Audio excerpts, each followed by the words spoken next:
Stillman and Company, 102.5, 106.3 The Game, streaming live on Twitter, Twitch, YouTube, and Facebook live from the Spring Hill Heating and Cooling Studios. Today, once again, we are live at Super Bowl 58 Radio Row. And, of course, our coverage is presented by the Nashville Sheriff. The Nashville Sheriff is hiring correctional officers.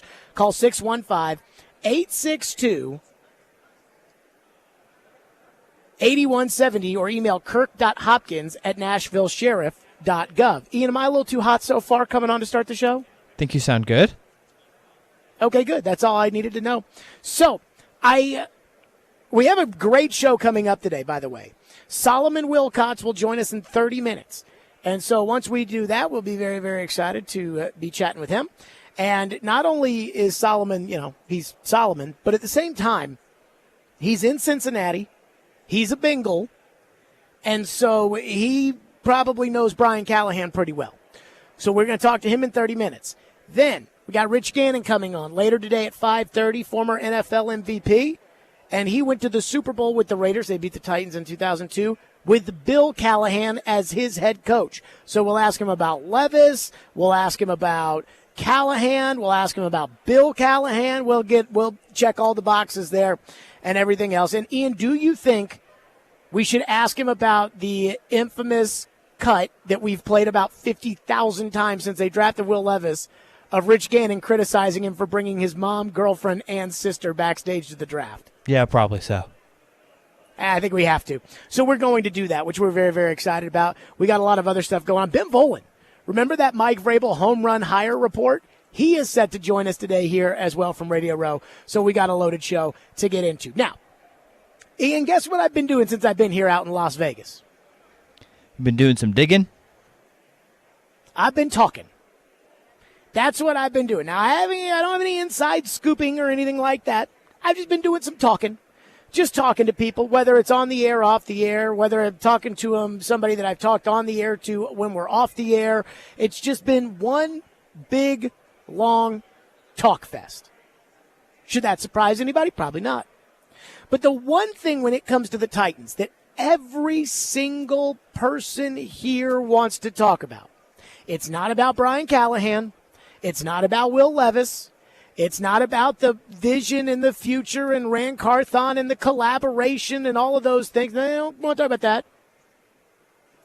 Ian, what do you think they want to talk about? Vrabel. Mike Vrabel. That's the only thing people can talk about here when it comes to the Titans. And there is a lot of talk about it. And so everybody keeps saying to me, why did they fire Vrabel? And then the question becomes, why can't Mike Vrabel get a job?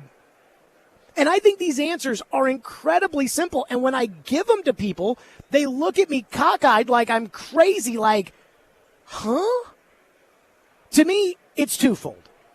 And some of this is his fault, and some of this is a concern that I have with the NFL and the Titans as well. The first is that Mike Vrabel is a jerk. Like, I'm just going to say it. He's a jerk. Now, I like Vrabel, but most of you, if you were in my position and Vrabel had said the things to you that he said to me, you guys would not like him. I look past all of that, but that doesn't mean that he's not a jerk. And I knew that before he hated me.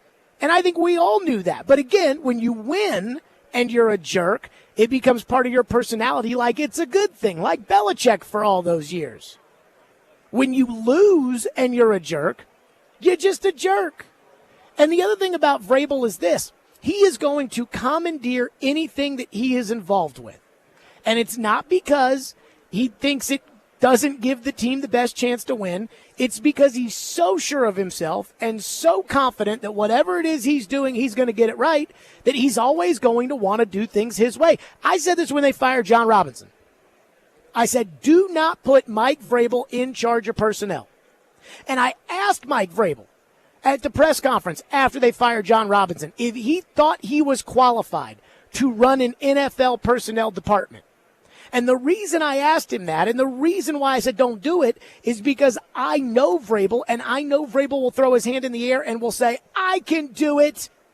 I bet you right now Mike Vrabel probably thinks he could sit down in this chair and host a talk show for 4 hours straight. Why? because he thinks he can do everything. He thinks he's perfect. And so that's why he tries to commandeer everything that involves him. So there was no way, once they were trying to bring somebody else in who wasn't already his boss, especially somebody who reportedly, according to The Athletic, he went to and said, I think he should be assistant general manager, not general manager. That was never going to work. So that's the first thing. That's the first reason why they fired Vrabel and why Vrabel's having a hard time getting a job is because, quite frankly, he's a jerk. If Vrabel had had a nicer approach at the podium, if Vrabel had been more welcoming of Rand Carthon, if Vrabel, again, and I think all the sunshine pumping and the buzzwords, and you know me, I think that's all bullcrap. But if Vrabel had played along with it more, he'd still be the coach here. I am convinced of it. Even with that terrible line coach, even with that horrible season that got both quarterbacks hurt, whatever it may be. But the second thing is that NFL owners and teams, I think, are trying to redefine the purpose of the head coach. And this is something I have a problem with, and I think the Titans are no different than everybody else. Organizations want a coach who is more agreeable. Somebody who can work within the confines of what upstairs tells them to do. Now, let me say this. The owner always has final say over everything, and that's not going to change. And I am not advocating that Titans ownership hire a coach and say, you get to do whatever you want to do, and it would be reckless for us to have an opinion on it or for us to tell you what it is that we want to do. But I also think that owners that micromanage can be a problem. And in this case, I think it's the front offices that micromanage, and again, it's everybody around there. And so when it comes to the Titans, this idea of the owner and the GM and the president of football operations and the president of the non-football operations, and I feel like there's somebody else I'm leaving out who's in charge around there. When it comes to all of them, they need to let Brian Callahan coach the football team and not collaborate to coach. And if the Titans don't let him coach and they dictate to him how they want him to coach, this isn't going to work. And see, this isn't just the Titans. I have talked to so many people here that are saying, hey, the NFL wants more agreeable head coaches. And then I'm starting to think about all the talk we did yesterday about analytics, right? What is the one sport that kind of started this trend with analytics to where, no, we can quantify whether or not players are good? Ian, you want to take a guess at what that sport was? Baseball. The book Moneyball came out, and all of a sudden everybody wanted to know the smart way to do things. Well, in baseball, what they do is the front office and the geeks upstairs with their glasses and pocket protectors and Yale degrees and everything else, they tell the manager what to do. I mean, there are teams in Major League Baseball. Every single team in baseball uses analytics, but there are teams in baseball that literally tell the manager where to bat who and how to bat them. Oh, no, the numbers say that Johnson needs to be hitting fifth in the lineup today because it, And I don't think that works. And quite frankly, I'm not even sure that really works in baseball. The Tampa Bay Rays have won a lot of games. Have they won any World Series? And you know the answer to that. Have the A's won any World Series doing it their way? I mean, I look at the Braves, and I love the Braves. And the Braves are very analytical in the front office, but they are old school in the dugout. But that is where the NFL is headed. And Mike Vrabel can't do that. And that's not Mike Vrabel's fault. I understand the idea, and I'm with it. Vrabel was a jerk, and Vrabel was I demand respect and authority, and so you have to give it to me. And I'm not sure that translates with the kids today. But the idea that a lot of teams are going to, or at least the idea that's being discussed here, is that a lot of teams want a coach who will be more agreeable with what the front office and ownership wants on a daily basis. And I just do not think that works. Just like I don't think for the most part the coach picking the players, and yes, it does work in certain cases, but I want a good personnel guy who runs the operation and who's in charge of the head coach and who picks the players. because I think that those jobs, for the most part, should be separate. Every now and then, in certain cases, I can roll with a coach who can do both, but I think it should be different. And I feel the same way about letting the coach coach. It's like hiring me to be a talk show host, right? I'm sure there are certain things that somebody wants, and there are certain lines that can't be crossed, and I know that. But at the end of the day, if you want to hire me to host your afternoon drive program, you got to let me do the afternoon drive program. And in the NFL, it sounds like what they want is they want a coach who will do what the GM and the owner say all the time. And I just don't think that level of micromanagement on the coach works. Now, I'm not saying that's what the Titans are going to do because I don't know. And I just think, quite frankly, when it comes to football, I think Brian Callahan's probably the smartest guy they have over there. So I hope that they don't do that. But I want you to take a look at the two coaches who are still coaching. You think ownership tells Andy Reid what to do? In fact, John Dorsey was the general manager when they drafted Patrick Mahomes, and Andy Reid got rid of him. Brent Veach, the GM, works for Andy Reid. And I can promise you right now, nobody in San Francisco tells Kyle Shanahan what to do. So the reasons why Vrabel can't get a job are because guys like Adam Peters in Washington want all the power, and they want to tell the coach what to do. And that's not going to work. And as much fun as it is now to pile on Vrabel, and again, you guys he used to walk on water for you guys, and now, as soon as they fired him, there was like a day of shock. And then as soon as that day of shock was over, it was like everybody hated Vrabel. You didn't have the consistent decline in feeling like I did over the years. But I don't think that's a Vrabel problem when it comes to, hey, sometimes coaches want to do things their way. I think it's an NFL problem of we're going to tell the coach what to do all the time. Maybe it'll work, but I don't think so. 615-737-1025. Again, Solomon Wilcots at 2:30. Yes, 2:30. I was looking at my thing. It was 12:30. 2:30, 12:30 Pacific time. Solomon Wilcots will join us. But coming up next, Diana Rossini had a report yesterday that literally let off Colin Cowherd, and everybody here has been talking about it. I also saw Diana yesterday at the opening night ceremonies, and she was talking to somebody else, but I did want to go up to her and say, hey, you got lied to by the Titans. It's okay. Don't feel bad about it. 615-737-1025, Stillman and Company. We are live from Radio Row at Super Bowl 58. And again, our coverage is presented by Nashville Sheriff. And be sure to tune in to 102.5, 106.3 The Game tonight as Vandy basketball takes on Kentucky.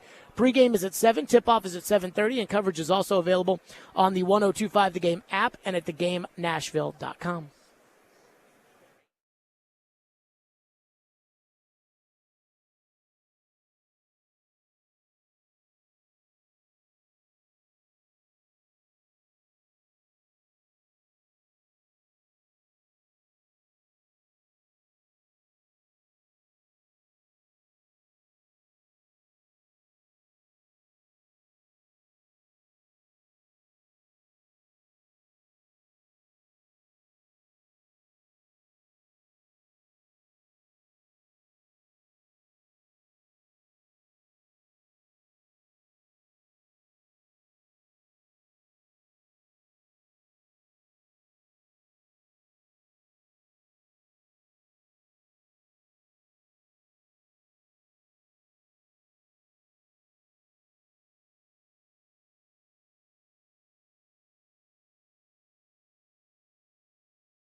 What is your sense of why Vrabel doesn't have a head coaching job right now? I don't think that there was a fit for him. I don't think he sat in front of any owner who thought that his style was going to work for what they were looking for. Do you know I had a GM at the Senior Bowl who mentioned to me Vrabel's physical build, that he's a very large human being and can be very intimidating to people in an organization that are going to be part of these decisions. And that is a factor, which I laughed. I said, stop. That's not something that's real. Who cares what someone physically looks like? And he said, I'm just telling you, I've been in rooms and somebody's physical presence can make a difference. And if you think about it, it makes sense. Outside of football, it has an effect. That was Diana Rossini on the Athletics podcast. And that thing took off. It led off Colin Cowherd today.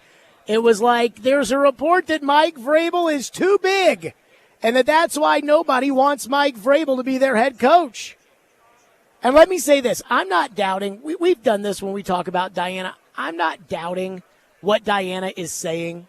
I'm not saying that Diana is lying. Just like when Diana came out and said that high-level sources with the Titans said that there was nothing to the idea that Vrabel could get traded or Vrabel could get fired. And I didn't say Diana lied. I said the Titans have a history of not necessarily telling the truth. So let's keep our eyes on that. And so then obviously, they fired him and she, I think, looked bad, but it wasn't her fault. In this case, I'm not saying that a GM didn't tell her that. I'm just telling you that's stupid.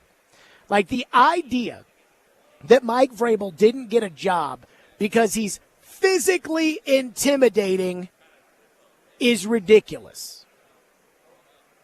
Now, I'm not going to say that appearance doesn't matter at all because, unfortunately, I do think appearance matters.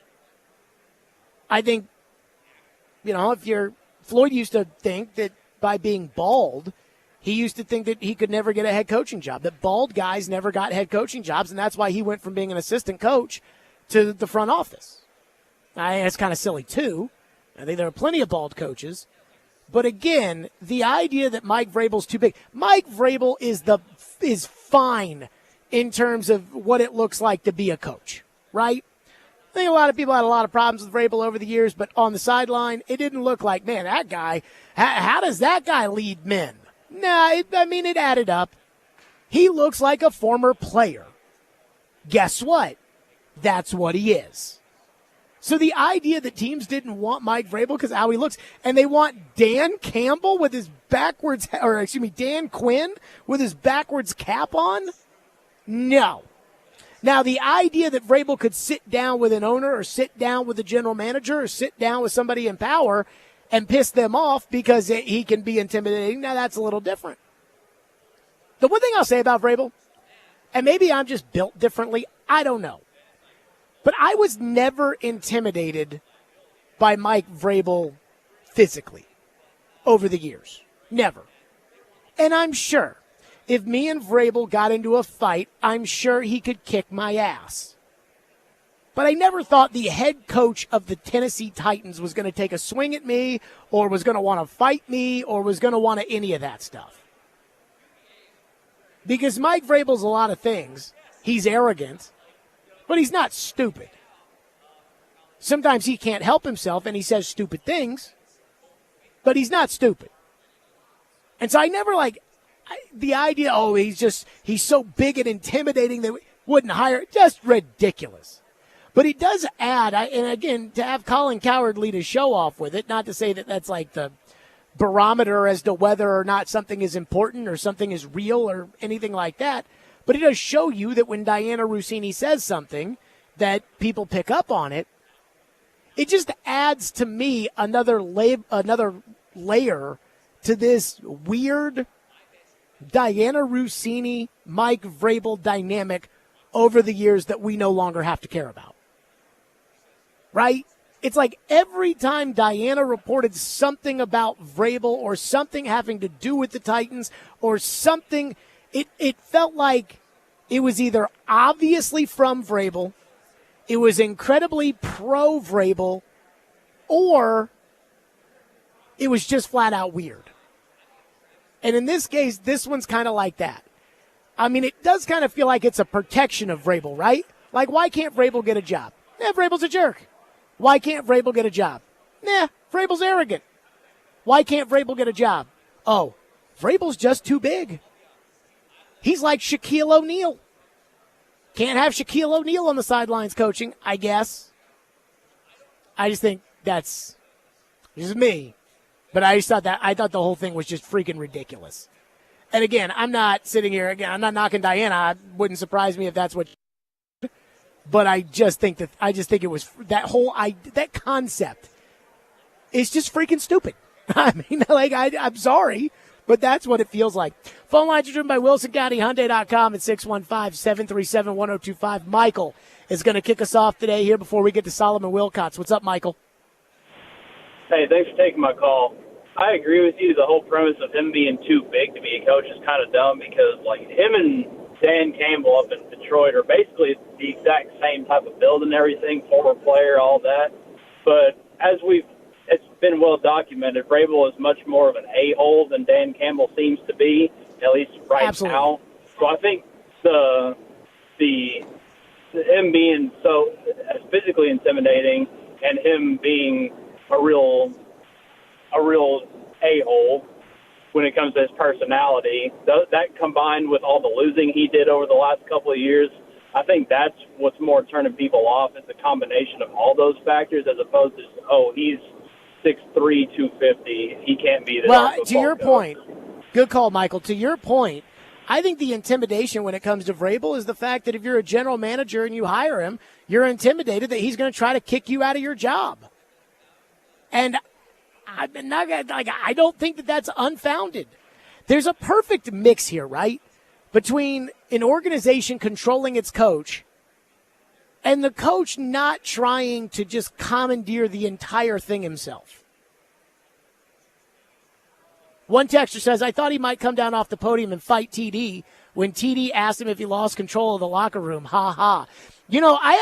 Somebody told me that they thought that the reason why Vrabel had that response with TD about, do you think I've lost the locker room, Tehran? And that whole was because Vrabel knows that the players talk to TD, and it's like, if TD's asking me if I lost the locker room, what are the odds that one of the players told TD that they're losing the locker room?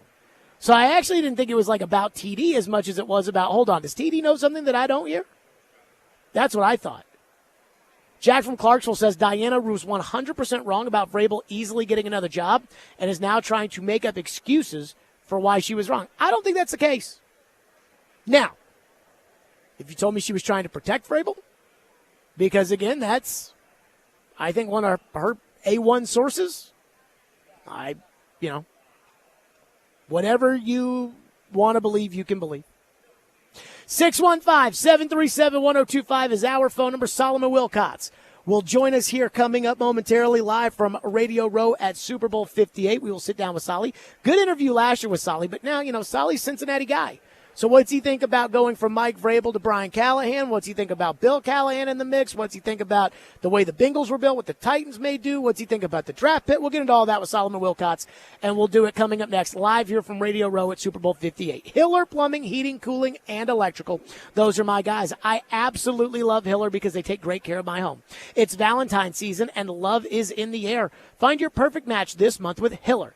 Get a free UV light when you purchase select new HVAC systems, and get a free whole home surge protection when you buy a new whole home generator.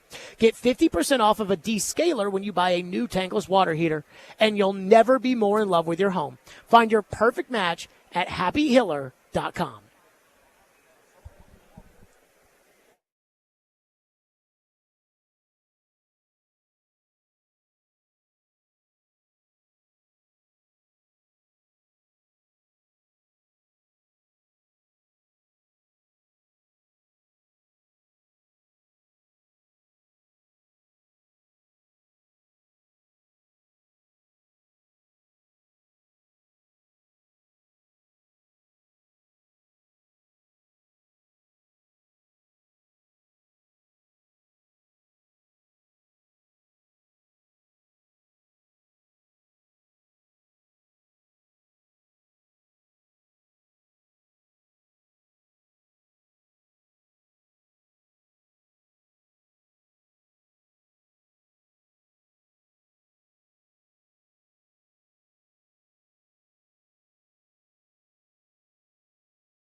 Stillman and Company live from Radio Row at Super Bowl 58, and it is always a treat every year to sit down with Solomon Wilcots, Sirius XM NFL Radio, host the opening drive every morning, and we consistently are playing Solomon Wilcots clips all the time. We're consistently saying, here's what Solomon Wilcots had to say, and Solomon was a pretty darn good player himself, joins us on the program. Good to see you, Solly. Oh, man, thanks for having me. I greatly appreciate it, and, you know, it's always good that when we're here on Radio Row, there's certain people we get to hang out with and get to talk ball with, and so every year we get to connect like this. All right, let's start with this. I've been saying this since you dropped in.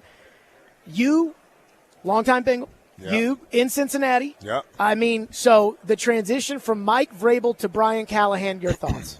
Whew.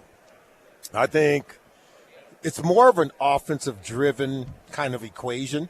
Excuse me. You're right. But more importantly, because I'm a big fan of Mike Vrabel.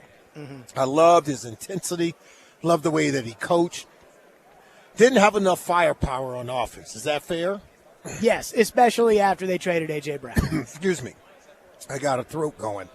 But with Brian Callahan, I think you're going to be able to groom the quarterback, create an explosive offense. You got to go out and get weapons to put around the quarterback.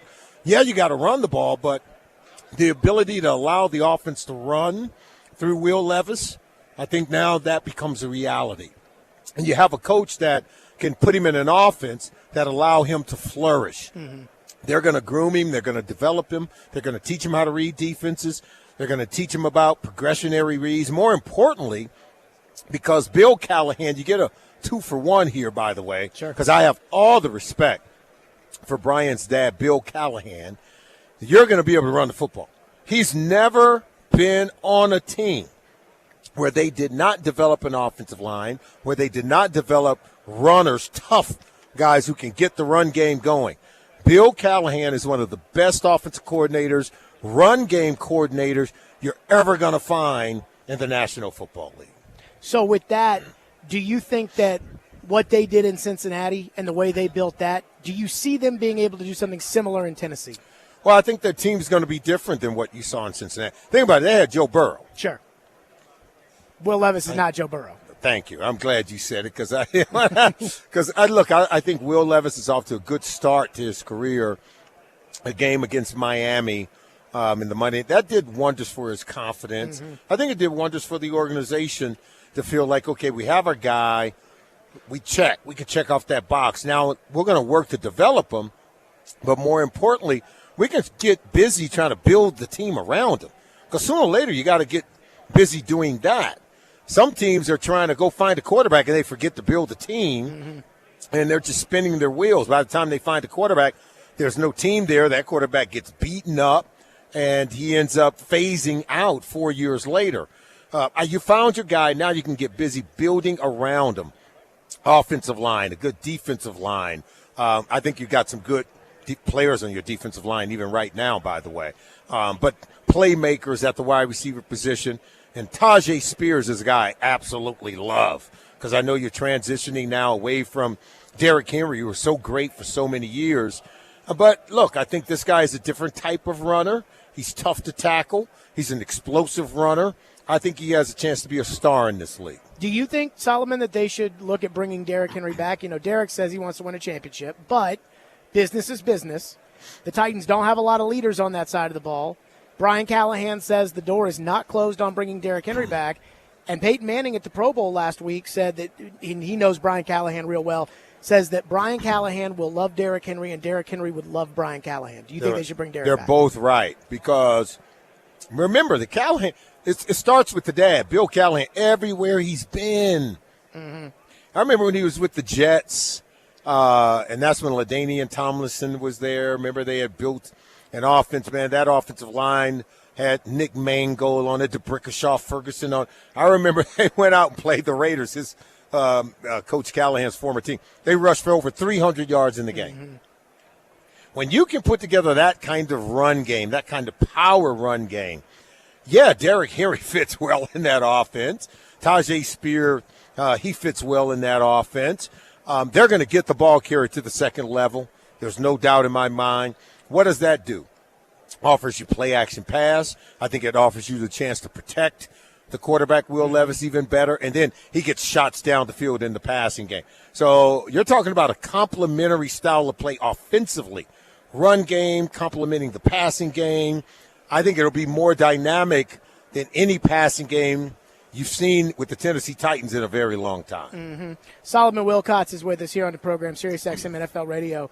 So when it comes to the Titans trying to take that next step with Levis, and I asked Brian Callahan after he got hired, I said, when you were in Cincinnati, you guys had a very tough choice to make because in that draft, you could have either taken the stud tackle Penei Sewell or the stud wide receiver Jamar Chase. And you guys, knowing that your offensive line was a train wreck, took Jamar Chase because of the player he was.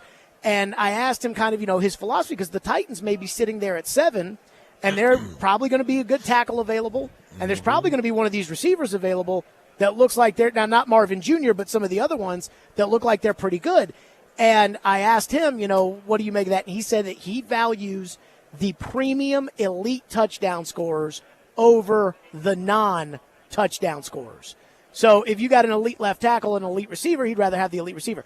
Do you think if the Titans are in that spot where there's an elite receiver available and an elite tight end, an elite tackle, that they need to take the tackle or they need to take the receiver? Because the line's been a mess. It's hard. And I'll tell you this. I think either way, as long as they prove to be what we think they're going to be, I think you've made the right decision. And here's what I say. Jamar Chase, obviously we love him in Cincinnati. I would not have done anything differently. But had you taken Penei Sewell, look at how far he's helped change their organization, right? We always say touchdowns follow blocking, not the other way around. And I think we've learned that in Nashville. You got to have, and if you get 3 guys on that offensive line who are first-round picks, you're going to be really good. You're going to score a lot of touchdowns. I still can look at this. In the Super Bowl, they're playing the Rams. Joe Burrow is ready to hit Jamar Chase. He's about to beat Jalen Ramsey. Bam, he goes down. Game over. They still need the tackle. As we sit here today, they still need that player. Joe Burrow has been sacked, hit more than any other quarterback in the NFL. So whatever we can talk about all the touchdowns that Jamar Chase, he is a star. But what has it done to help with the longevity of Joe Burrow? Not a whole lot. What has it done to help win a championship? This close, but you didn't win it. So the argument still remains. I don't think they made the wrong pick by taking Jamar Chase, but I can tell you Bill Callahan, the father, is going to be in there. Look, we need to shore up this offensive line. I don't care who we get at wide receiver. We ain't going to be able to hit him if our quarterback is on his back. That's just a true-to-life measure. The teams in the NFL do not have the discipline to draft the trenches, to build a team from the inside out.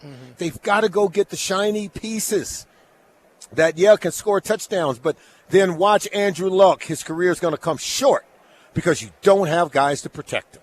We saw that happen to Andrew Luck.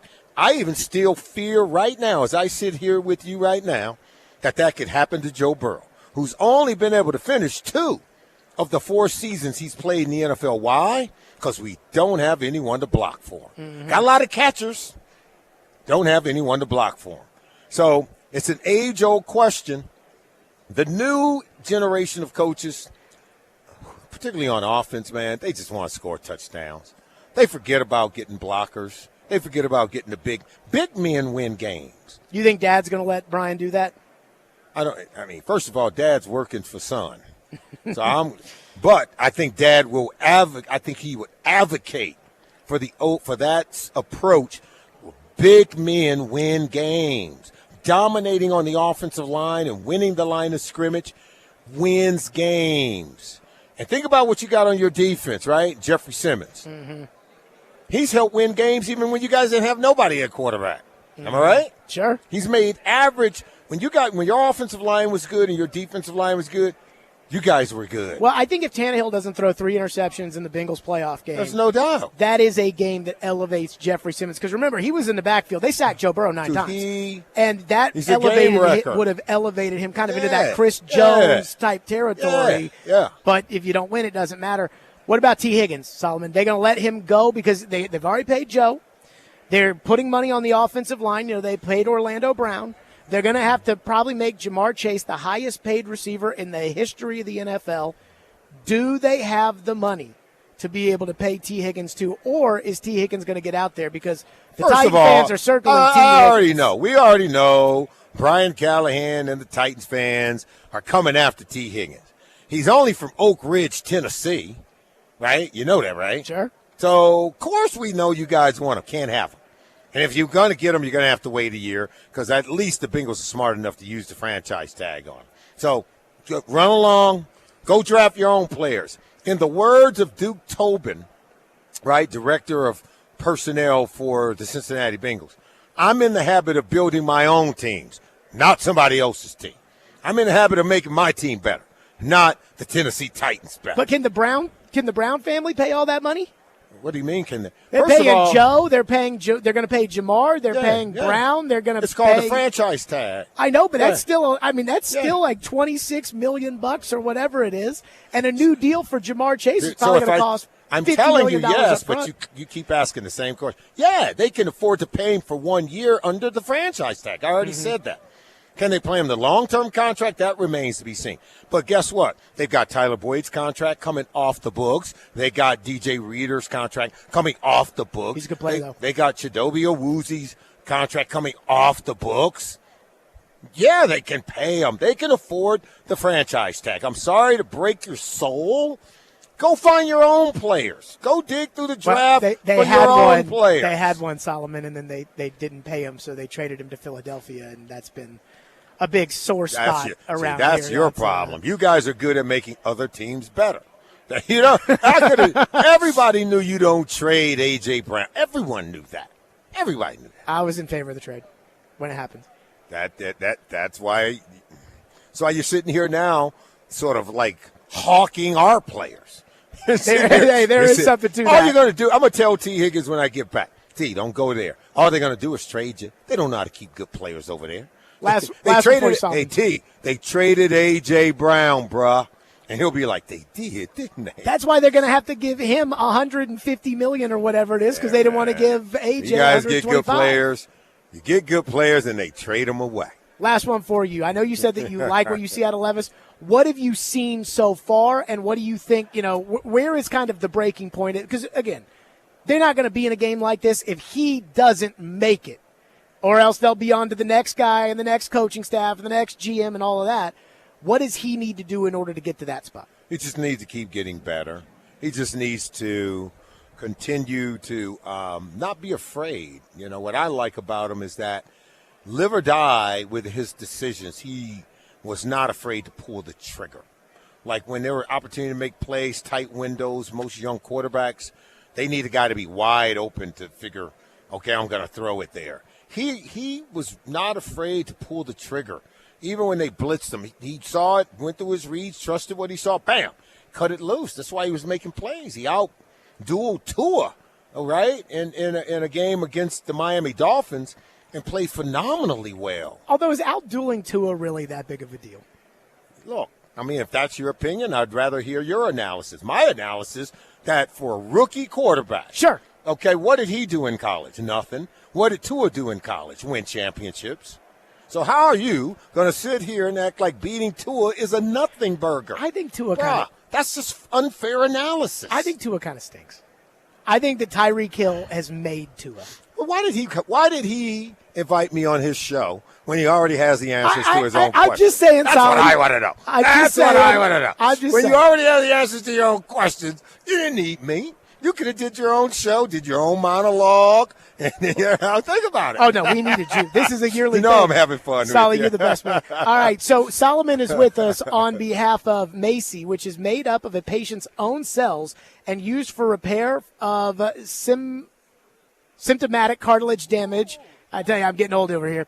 of the adult knee. Common side effects include joint pain, tendonitis, back pain, joint swelling, and joint effusion. Please see additional important safety information and full prescribing information at Macy.com. We have Chris with us, who is here with you, Solly, that is on behalf of Macy right here. So, Chris, tell us about how great this stuff has been for your knee in repairing the cartilage.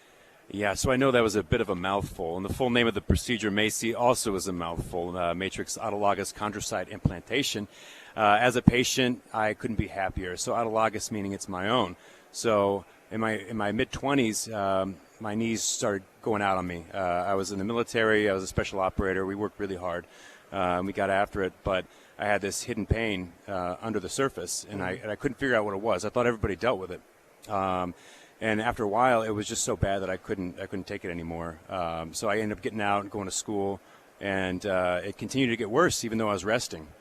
So by the time I was 27, I couldn't go down the stairs without holding on to the railing, and that wasn't good. I didn't want to accept that, so I looked at different options, and then met with a great orthopedic surgeon. He recommends this procedure, Macy, and the beautiful thing about it, it was my own tissue. Autologous, meaning they take it out of me, they harvest it, they took it to a lab. They made it better, bigger. I don't know. That's kind of the magic behind the scenes. And then they put it back inside my body. And the key here is it offered a full recovery potential. And that's what happened with me. Sweet. So, Titans could use that. I can't speak to that. That's more Solomon's wheelhouse for that analysis. But what I can tell you is that for me, I did make that full recovery, and it was life-changing. And now I'm able to do all the physical things that I couldn't do for many years. Well, Chris, I'm glad to hear that. Solomon, last year you gave me those pills, and so we got no pills. You got no knee surgery that you can give to me. At least not right now. I don't think I'm interested in any knee surgeries, but maybe down the road I'll be looking at getting Macy. Hopefully you won't have to use it, but if you are curious, if your listeners are curious, go to Macy.com. That's the website to find out more information about the procedure. And that's MACI. MACI.com. And you can find a doctor in your area that performs the procedure by going to the website. Solly, it's always good to see you, man. You're the best. Right on. Solomon Wilcots, we roll along from Radio Row. Stillman and Company, 102.5, 106.3 The Game.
Stillman and Company, always freaking awesome to talk to Solomon Wilcots. In fact, Ian, were you listening to that conversation with me and Solomon there after he got off the air? A little bit, not too much. No, I was a little busy.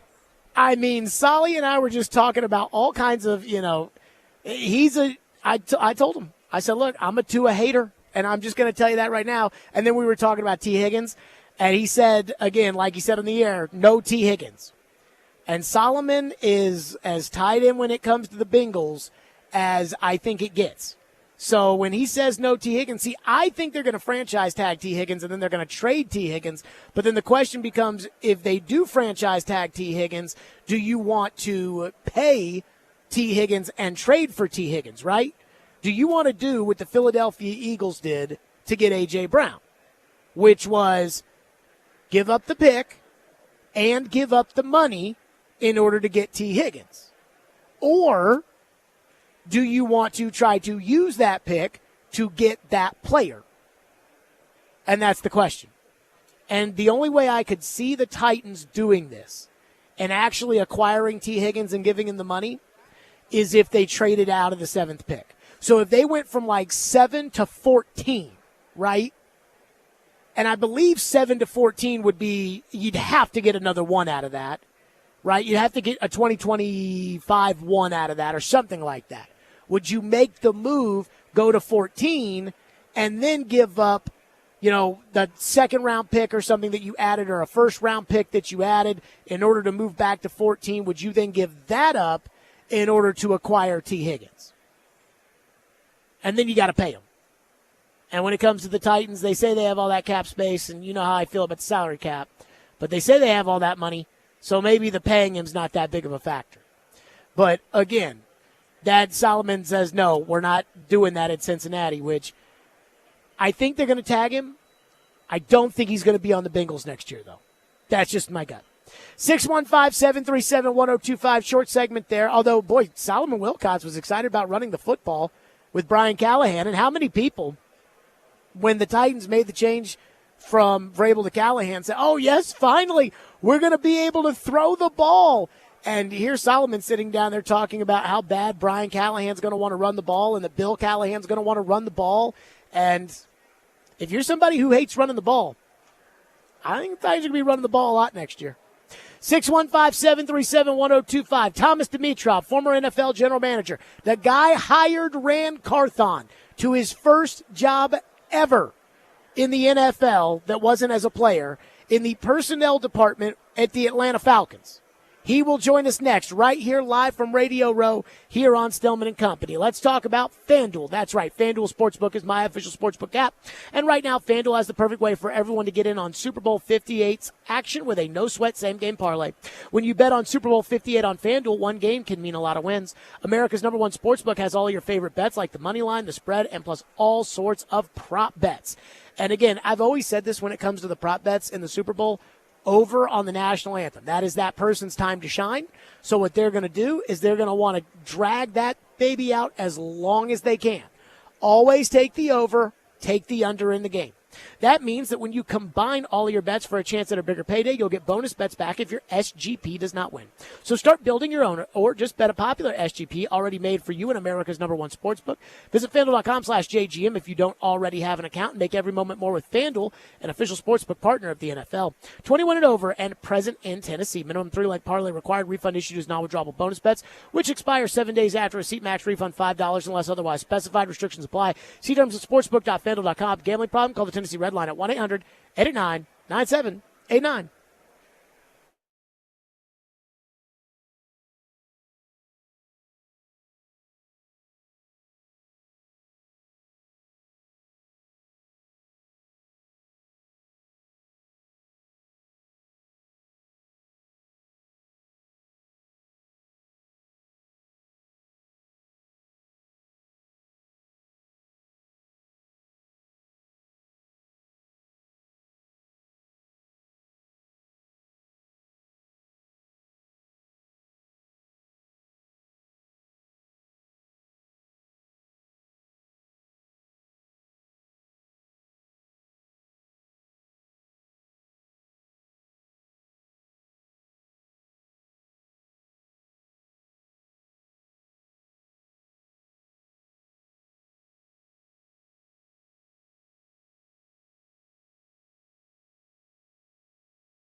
Stillman and Company, 102.5, 106.3 The Game, streaming live on Twitter, Twitch, YouTube, and Facebook live from the Spring Hill Heating and Cooling Studios, which today, Radio Row at Super Bowl 58. That's right, LVIII.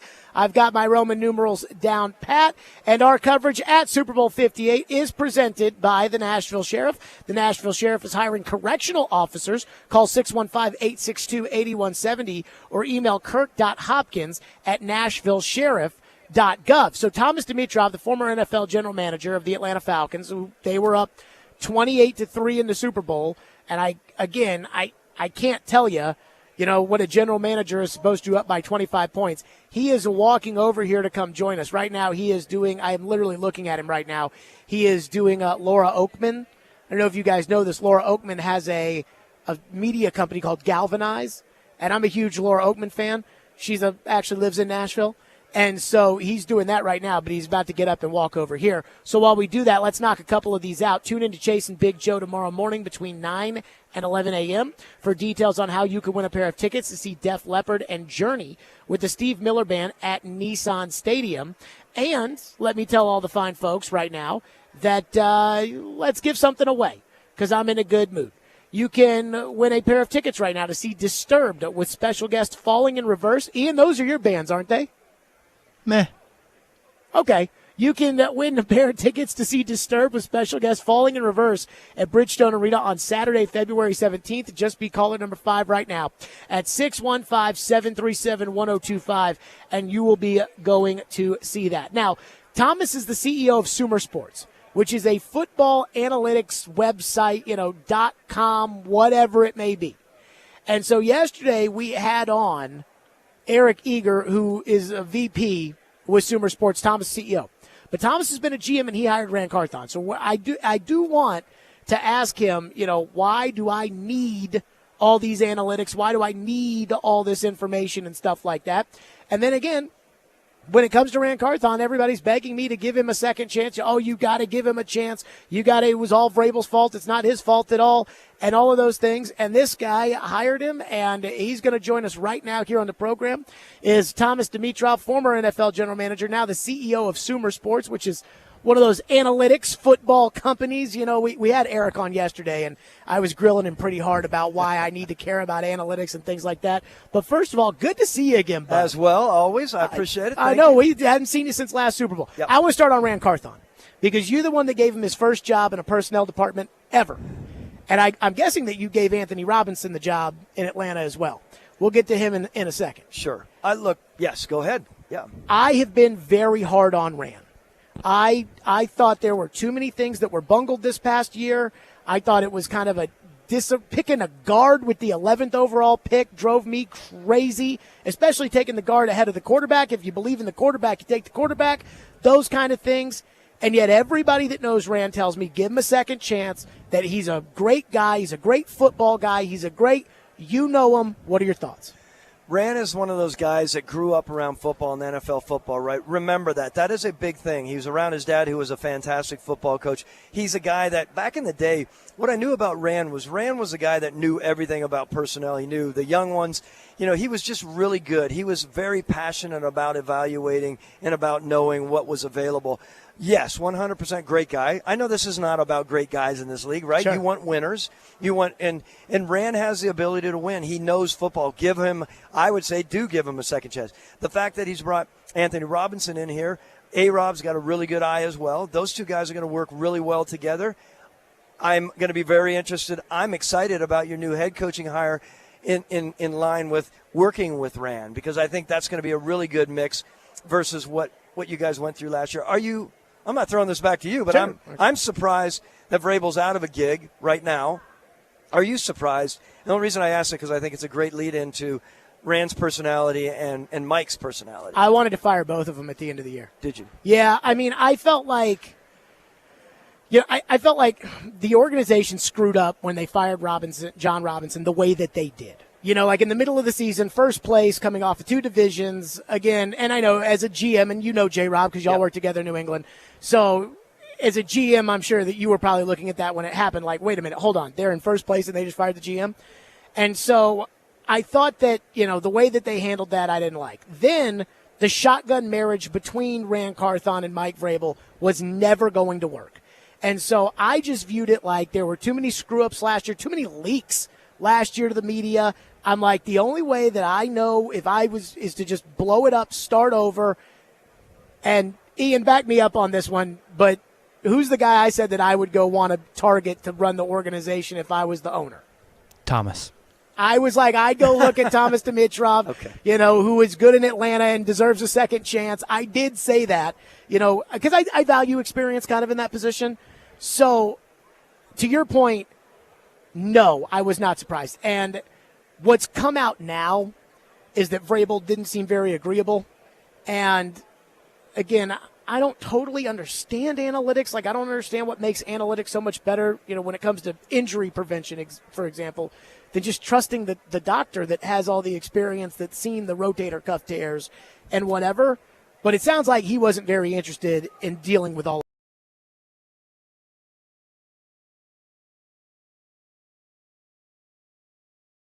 of that. You use it as an augmentation tool. That is something that I would say to anyone. I was talking to Brian Baldinger, who's an old school football guy. He's looked at me. He's like, Thomas, really? You're the CEO of a data company? And I said, look, at the core, I am believing in old school football. If you can fold in the right data on injuries, on trying to make a decision on free agency, on making big time decisions, it can only help you make a more educated decision. That said, I am putting it on the GM. I'm putting it on the head coach to make the decisions. That's why they're hired. Rand Carthon is hired for that reason. And you as a strong media person in the community, need to watch it closely. I get that. You need to see how his decisions are made. I believe in Rand. I believe Rand understands football very, very well compared to there's a lot of GMs out there who understand like him. I get it. But I think he's got an acute side of him.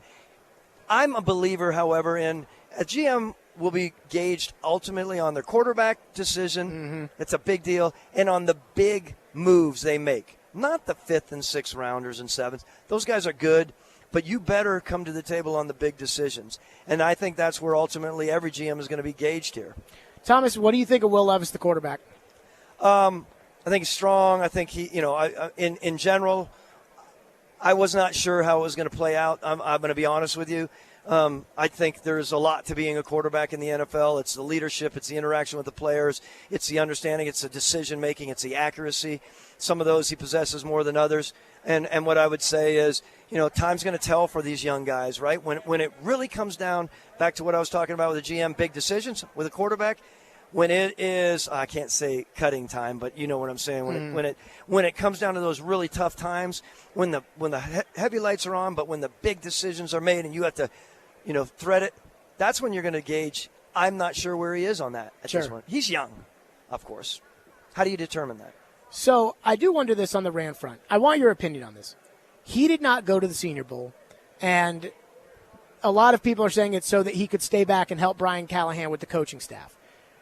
I think that the general manager, that is a resource for the general manager to get to know potentially draftable players. I think players are more important than coaches in the NFL. Getting the right players is more important than getting the right coaches. I believe that. And I was disappointed that he wasn't there because what happens is, the scouts are there. Or, Anthony Robinson and Chad Brinker are there. Well, that's great, but now you're risking your career off of their opinions of guys that you didn't use that opportunity to get to know or get to analyze. Look, I'm a big believer in sniffing the proverbial armpits because you need to be up close and see these guys move around. So I understand that. However, there is more of what you're talking about, Rand's decision to do that in this newer wave of general managers, right? He was with Les Snead. Les Snead always did that. I don't even think Les Snead went to the combine. There's ability to see it on television, et cetera, et cetera. So everyone has a different idea of how they want to utilize their time most effectively. And to be honest with you, sometimes you go down to the Senior Bowl and you're like, man, there's a lot of time in between. And am I really doing what I need to do? I had to do a ton of work in my own room in between there. We were doing deals. There was a lot going on, and I would pop over and watch the practice and then come back to my room. You can argue both sides. Is it the best use of your time to be a GM there or not? So what do you think? I like it personally. I want to be there. I don't want to be there all the way through. I would usually go for 2 or 3 days, the beginning of the week and make sure I got a feel for everyone. I saw everyone, and then I went back and watched the video. I needed to see them live. So Anthony Robinson, I said yesterday, he may be the key to all of this because it sounds like, and you brought up the new wave of general managers, the San Francisco model is, hey, everybody's got a job, they do it, they funnel it back to the GM, and then the GM kind of goes off of what everybody. And Anthony Robinson as an assistant general manager, it sounds like he's going to be in charge of scouting. Now, you hired him in Atlanta. I look at him as maybe him and Brian Callahan as kind of the big hopes here. What do you tell me about Anthony Robinson? Why should I sleep easy at night knowing that he's running the personnel for the Titans? Anthony Robinson / A-Rob, which you guys probably know that's what he goes by. I mean, he has always been a guy that's been a really hard worker, working always to evaluate more, and not paralysis by analysis, far from that. He's got a really nice eye. He understands the skill positions, but I've been around him where he understands the O-line as well and the D-line. Like, we all know how important that is. There are certain guys out there that are really adept at evaluating both sides of the line, but they don't understand the nuances of movement and athleticism, which you have to in today's world, right? You have to understand it all. I think A-Rob has a really good grasp. I know he has a really good grasp for that. He's going to be a very important part for Rand, because he's going to have boots on the ground. There's no question about that. He's going to run that scouting department the way that he needs to, and they're going to provide the opportunity to give the right information to Rand. However, let me just say this. In the end, I do believe the GM has to just not take all that information and make the decision. Rand Carthon is there for a reason. It's because he knows football and understands talent evaluation. He can't turn that over just to Rand. Rand's going to be a really important part of providing for him.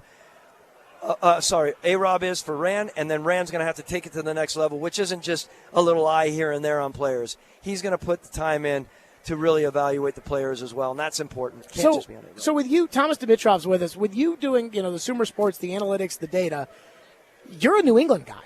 Like, you came from New England. Like, I mean, Floyd told me that your office smelled, I guess like cologne or something because you would work out in the office. No, it honestly smelled like garlic sometimes because I would make rice dishes in there because I was trying to eat well in between that. It might have smelled like everything. I had people tell, well, I don't know what it was. So I guess Floyd took your office in New England when you left. It probably smelled of something, yeah. And so you're a Patriot guy here, but also an analytic guy here. So you kind of understand the difference between Vrabel and where he was raised and Rand and where he was raised.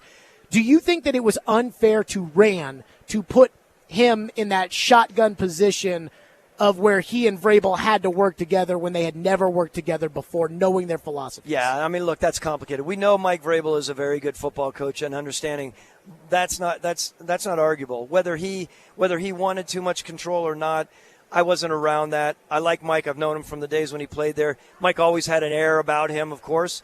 He's, in his mid-40s? I mean, he's a tough guy. He's a tough-ass guy, and he's not a guy that's going to back down. So that's always complicated. When you're a GM who finally gets your first opportunity, I had Mike Smith as my first coach, and that was by design for me. I wanted to be able to work together and grow together. Mike Smith, as you recall, 3-time out of 5 years Coach of the Year.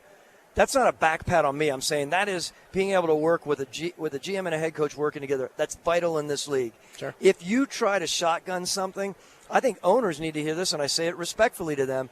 That's a recipe for potential disaster if you're force feeding it.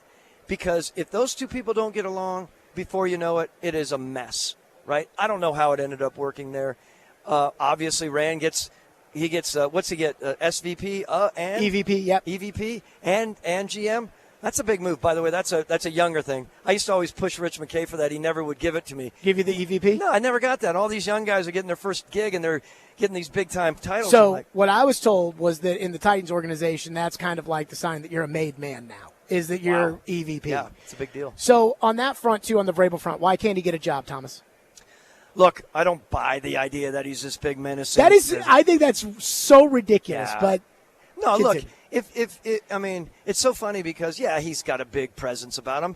So does a good buddy of mine. Remember Ryan Grigson, who was the GM of the Colts, big dude, almost just a big. And people were saying, well, he would intimidate me. I'm like, no, those guys, they might be passionate. If you're a football guy, for instance, if you're a GM and you're worried about the size of Mike Vrabel, and you really think that it's going to come to blows, you're neurotic as it is. No one's going to fight in today's world, right? So let's put that aside. Are you going to really be intimidated by a guy's big voice? No, you shouldn't be. And if there's any organization out there that have been dissuaded by that, I think they're not a thought-out organization. I really don't. I'm surprised that came out.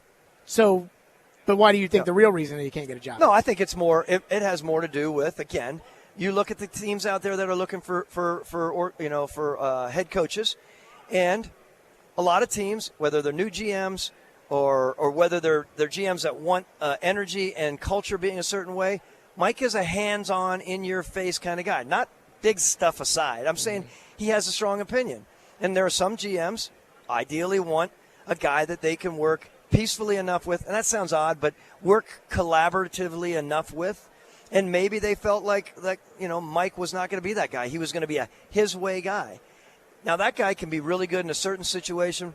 In other situations, it can be a real tough situation to be as a GM interacting.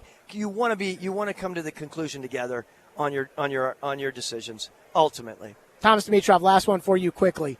Derrick Henry's a free agent. I don't think the market for running backs is going to be very high. He is a leader for the Titans. They don't have a lot of leaders. They got a young quarterback. What do you think about the future between Derrick Henry and the Titans? I would love to see him stay. I think he would be a great, continued addition, not addition, but for Brian, for the father, for Coach Callahan to come in as well and work with that run game. I think it's really important to maintain. Now, I know there's going to be people out there knocking on the door, but for how much, right? What's going to be the situation?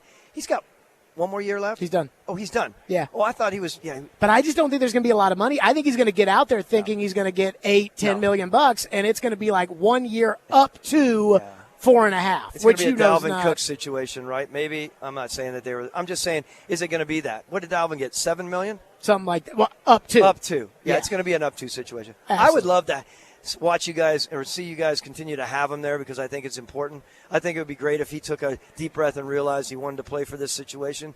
That's what I think personally. It would be nice to have him there. Thomas, Brandon's got you. Great stuff, as always. CEO of Sumer Sports.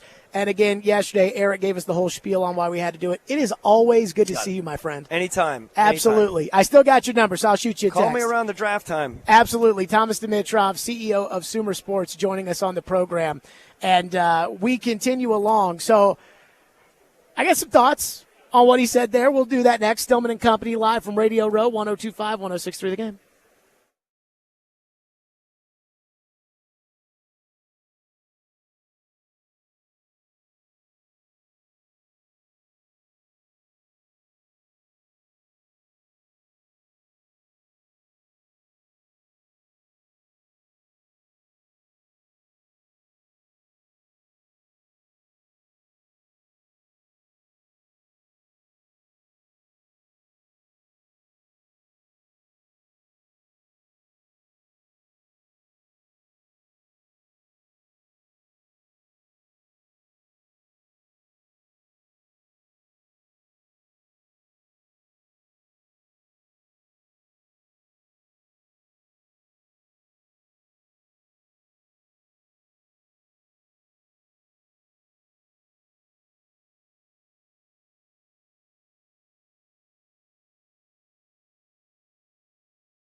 Stillman and Company live out at Radio Row here at Super Bowl 58, presented by Nashville Sheriff. 102.5, 106.3. The Game is officially inviting you to Super Saturday. Join us this Saturday at New Heights Brewery in Nashville from 1 to 5 for this fun, family-friendly soup fest benefiting the Nashville Predators Foundation, and tickets are only $10. Enjoy live music, games for kids, and come sample soup from Bavarian Beer House, Lachlan Table, Mama's Java Cafe, City Tap, and more. To purchase tickets and to see participating restaurants, go to thegamenashville.com/soup, and you can also enter to win tickets to Super Saturday. Just texting the keyword soup to 615-737-1025. My reading skills have not been very good today.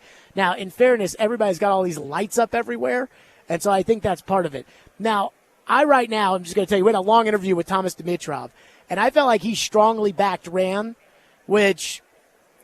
Again, it's something I'll go back and listen to it, but I want to be wrong about the Titans in the front office. That being said, Ian, can you tell everybody what I'm looking at right now? Because I don't want to say it because I don't want it to be heard, but I cannot focus right now. And do you understand why I can't focus right now? Yes, I do. Okay, will you tell everybody so that I don't have to say it because it is within listening vicinity of me as to what it is that is distracting me, and it just looked at me? Yeah, there is, some characters that perhaps walk around Super Bowl Radio Row, and one of them has just happened to be at a table nearby, and it is Carrot Top is the celebrity, I guess you would call him.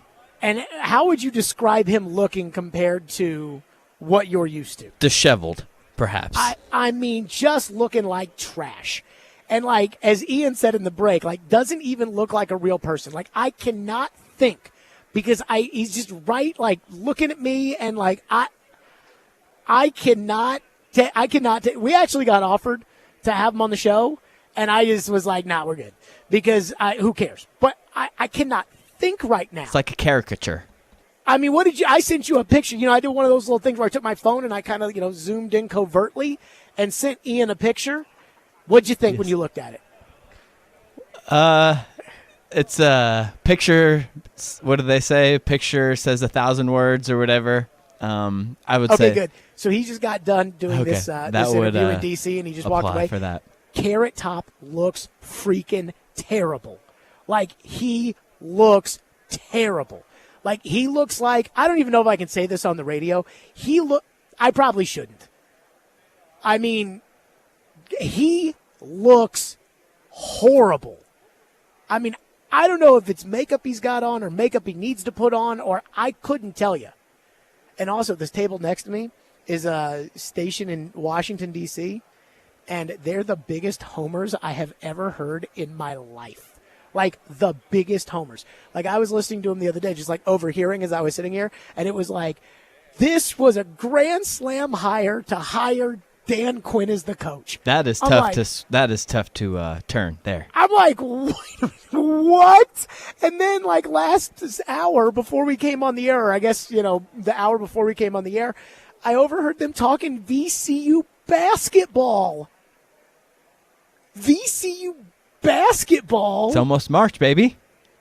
I mean, what are we doing here? Okay, 615-737-1025. So, Thomas Dimitrov was very strong when it came to Ran. But I have been doing some talking around here, and there's one thing that I'm worried about. And I'm going to say this. I'm not sure it's Rand's fault. We'll get to that next. Stillman and Company live from Radio Row, 102.5, 106.3 The Game.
Rand is one of those guys that grew up around football and NFL football, right? Remember that. That is a big thing. He was around his dad, who was a fantastic football coach. He's a guy that, back in the day, what I knew about Rand was a guy that knew everything about personnel. He knew the young ones.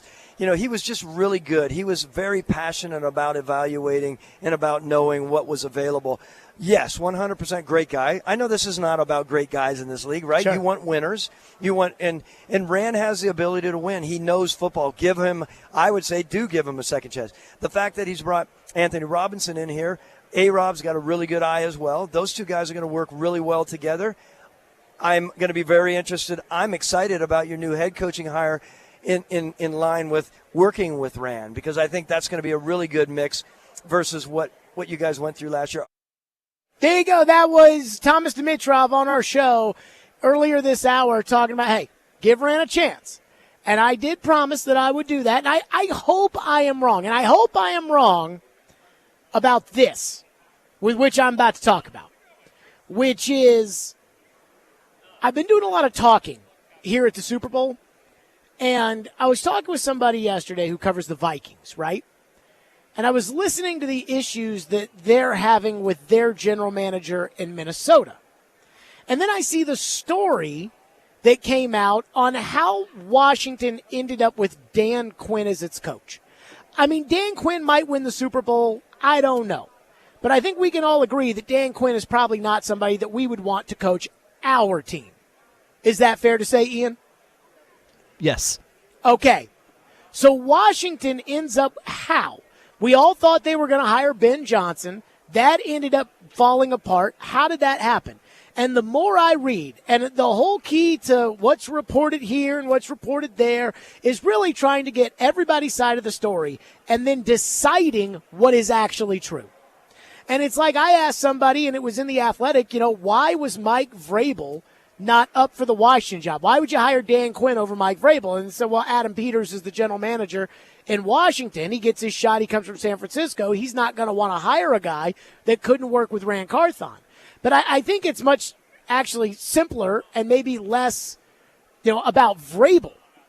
I think this is about the fact that Adam Peters came from San Francisco and he wants to run things his way, and he is not going to hire a coach who works for him, and that's why he and Ben Johnson didn't work out. I don't think it was about the money. I don't think it was about the loyalty to Detroit. I don't think it was about the basketball owners. I don't think it was about any of that. I think it was about dominance.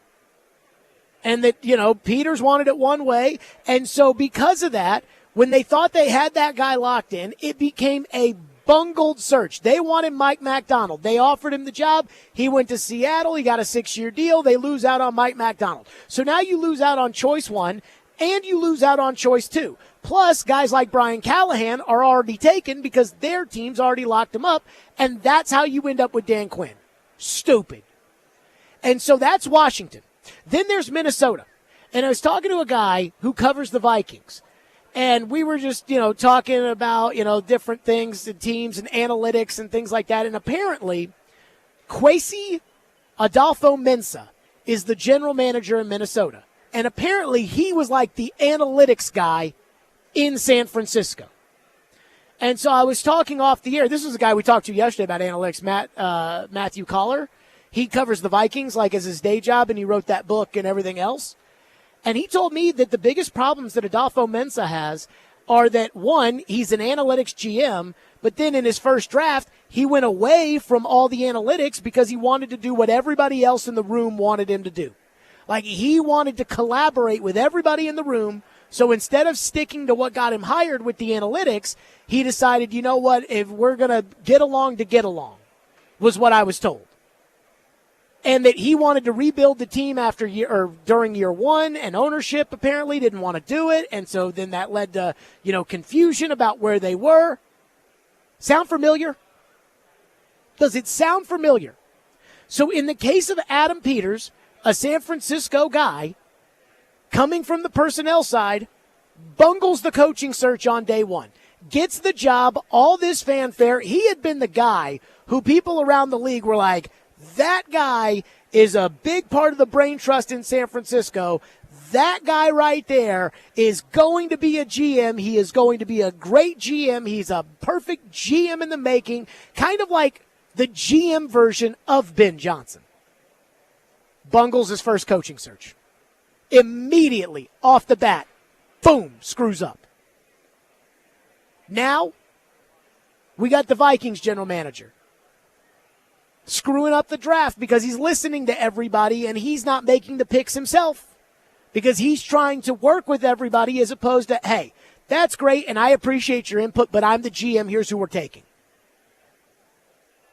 And to me, those sound like Rand's problems. Like, that's what, when I hear this stuff, I'm like, oh my God. And so I'm starting to think, and it's very early for all of this, so this is just a theory more than it is a fact. But I am starting to wonder if the San Francisco personnel tree, now the coaches are very good, although Robert Saleh might get fired in New York, and that Athletic article makes him sound like a doofus. But the coaches, for the most part, whether it's Mike McDaniel or whomever, they seem to be doing a good job. But the personnel from the San Francisco tree, it seems like those guys really aren't ready when the moment is right. And I wonder how much of that is really, truly about Shanahan is the reason why. And I think of it kind of similarly to all what we've got now, like with the Belichick tree and the coaching, and it's like, man, everybody kept hiring those Belichick assistants, and all those Belichick assistants sucked because they weren't Bill and they didn't have Tom. And it's like, are all these San Francisco personnel guys struggling to run organizations because in San Francisco, Kyle does it, and nobody can do it like Kyle because nobody can scout the quarterback or scout the offense out or do the things that Kyle Shanahan can do that make Kyle Shanahan so good. And so it's concerning. It is concerning to me because I understand. You hire Rand Carthon because you want to be the 49ers. What you want is you want to be what Georgia football is. Georgia won enough with Mark Richt, but they didn't win championships. And they were jealous of schools like Alabama. So what did they do? They hired Kirby Smart because they wanted to be like Alabama. And what is Georgia today? They're the new Alabama. So I get it. You hire from those teams because you want to be those teams. So everybody wants to be San Francisco. So you hire from San Francisco. And yet, the guy in Minnesota apparently seems in over his head and is deferring too much to everybody else around him. The guy in Washington has been on the job for a month, and he's already screwed up a coaching search and ends up with Dan Quinn. And again, we talk about all the things that Rand Carthon has done wrong over the first year, and even basic, simple GM stuff. I mean, I got all these people out here when it comes to Skoronski that are saying, oh, well, it's not, Peter wasn't his pick. He deferred to Vrabel. I got people that are like, oh, no, the reason that happened is because he was deferring to Vrabel. Like, dude, you're GM. But again, that must be how they do things in San Francisco. And it's like the Patriots' secret formula, which really isn't a secret formula. It was that they had Tom Brady. But the truth is that you can't do the Patriot thing without Bill, and you can't do it without Tom. And I'm starting to think you can't do the San Francisco thing without Shanahan. And it's unfortunate because you're trying to do the San Francisco thing without Shanahan. Now, maybe Callahan can become Shanahan, but again, Shanahan runs that organization. So it does concern me, at least a little bit, just hearing what I've been hearing. But Thomas believes, so we will keep that in mind. 615-737-1025. So apparently Diana Rossini says a GM told her that Mike Vrabel cannot get a job because he's too big. Well, Ben Volen of the Boston Globe is going to stop by. Remember the story he wrote about Mike Vrabel being the home run hire that the Patriots didn't make? Why didn't they do it? And why can't Vrabel get a job? We'll do that with Ben Volen next, right here, live from Radio Row. Stillman and Company, 102.5, 106.3 The Game.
Row at Super Bowl 58. We've got Ben Volen with us from the Boston Globe. And when I saw you walking around here at Radio Row, I said, oh my God, this is perfect.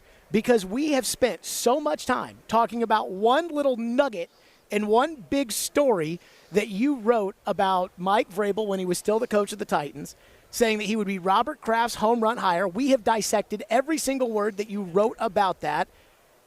And then they had the chance to hire Vrabel, and they didn't. So, one, good to see you. And two, what do we make about, again, just the whole last handful of months with the Vrabel and the Mayo and the Belichick and everything else? Yeah, pretty wild. Thanks for having me on, Jared. To me, the most wild outcome of all of this is that Mike Vrabel is out of a job. I am shocked that we're going to enter the 2024 season and he is not going to be on the sidelines as a head coach, because I think he's a phenomenal head coach. Won the Head Coach of the Year award 2021. You guys know his resume. And I know the record the last couple of years hasn't been good, but that win over the Dolphins was such a mic drop coaching moment for Mike Vrabel. To me, again, proved how good he is at getting the most out of a roster and how smart he is on the sidelines. So not to go a little over the top here, but I'm very surprised that Mike Vrabel is not a head coach. And were you in Boston when he played?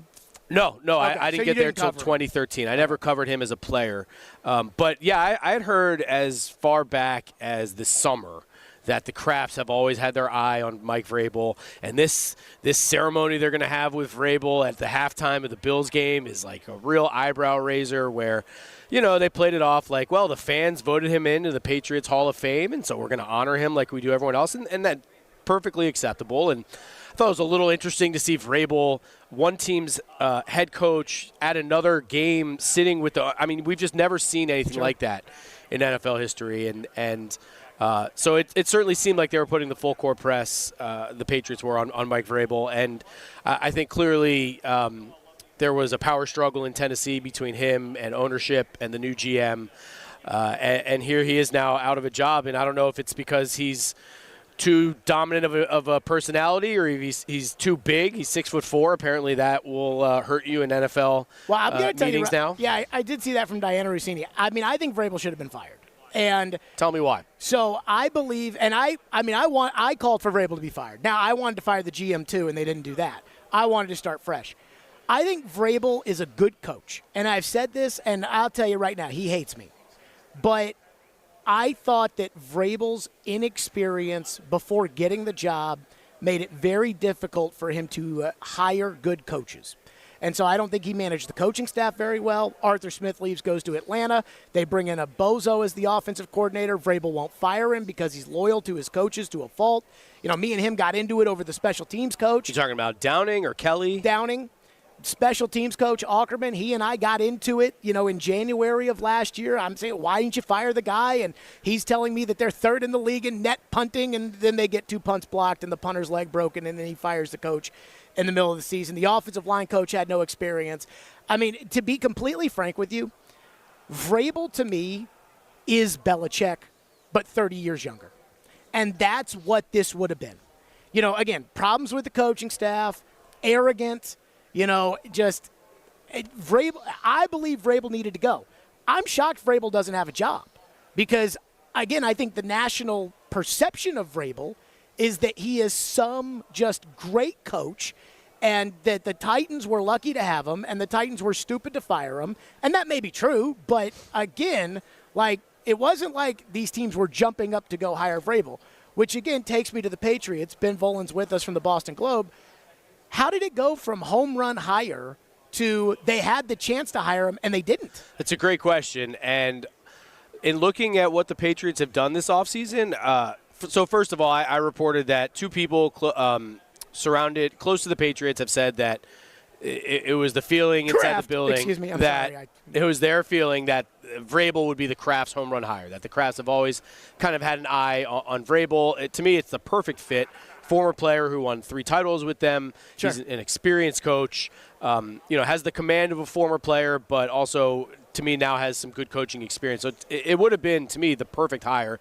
They had the opportunity, and they didn't even interview him. Now, I don't know if they didn't talk to him behind the scenes. I imagine they had some conversations with at least representatives, but it never got serious with Vrabel. And I would argue that the Crafts, the Patriots, didn't try to hit a home run this year. They just tried to get on base and move on from Bill Belichick. It seems the entire theme of the Patriots offseason is just untethering the organization from Bill Belichick. But why would an 80-year-old Robert Kraft not try to hit a home run? Because I think this is a sign of the Crafts trying to take their organization back. They don't want an omnipotent, all-powerful head coach again. They just went through that with Bill Belichick. It ended horribly. They had to, the Crafts kept meddling the last few years. Belichick kept, holding his nose and making unpopular roster decisions just to spite the Crafts. I mean, the whole thing was a mess.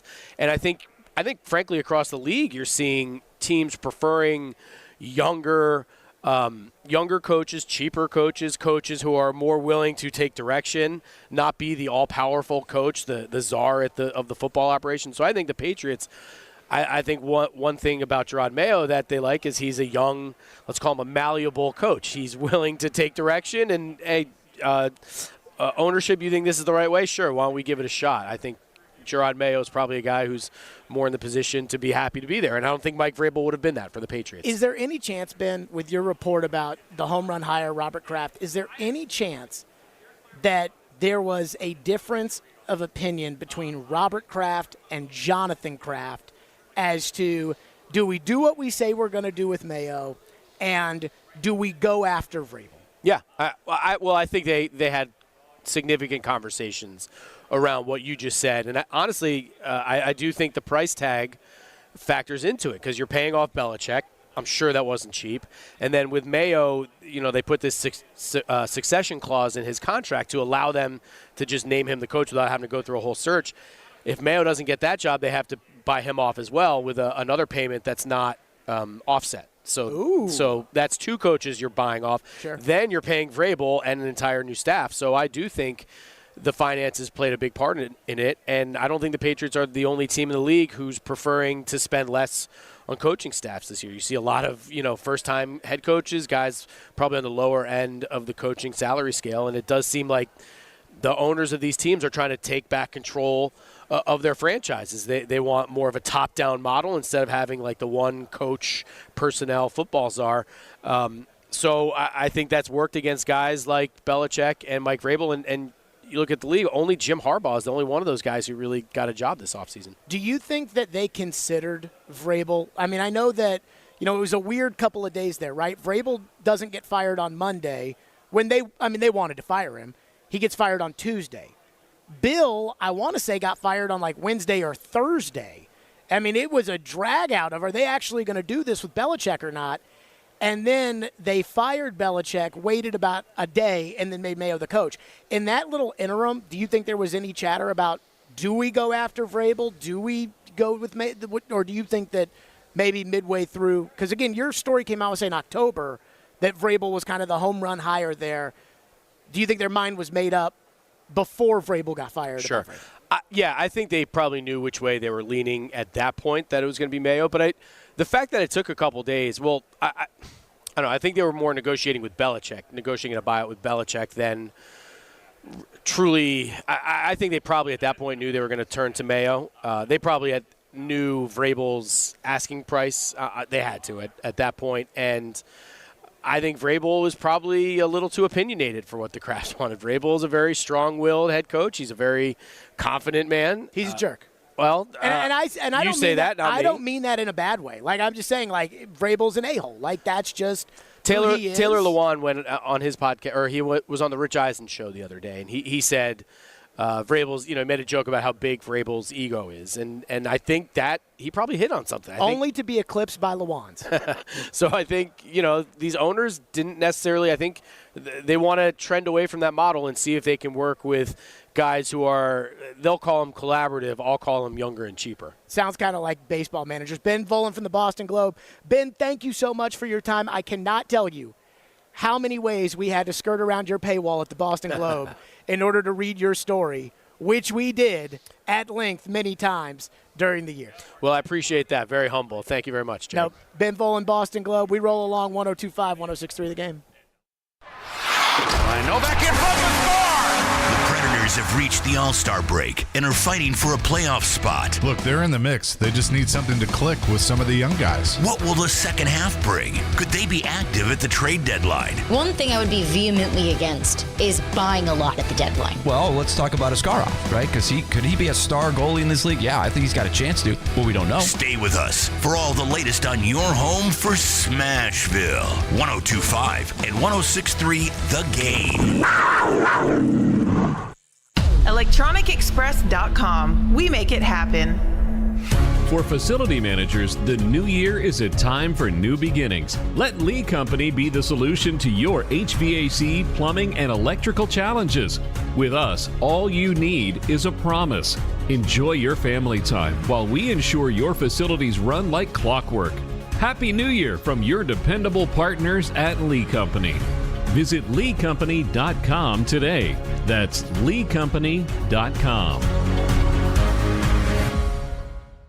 Nashville is a barbecue city, and when I get a craving, there's only one place I go, Edley's Barbecue. This is Paul Kuharski. Edley's is a local family-owned business and was voted the best barbecue in Nashville for the second year in a row in 2023. Their food is spectacular and their service is second to none. Everything on the menu is great, but I can't resist their burnt ends. Edley's goal is to make the world a better place by making people happy. You need to make it a regular stop and see for yourself how they're doing just that every day. Support Edley's Best Barbecue and let them cater your next event. Edley's Barbecue, service with a southern soul.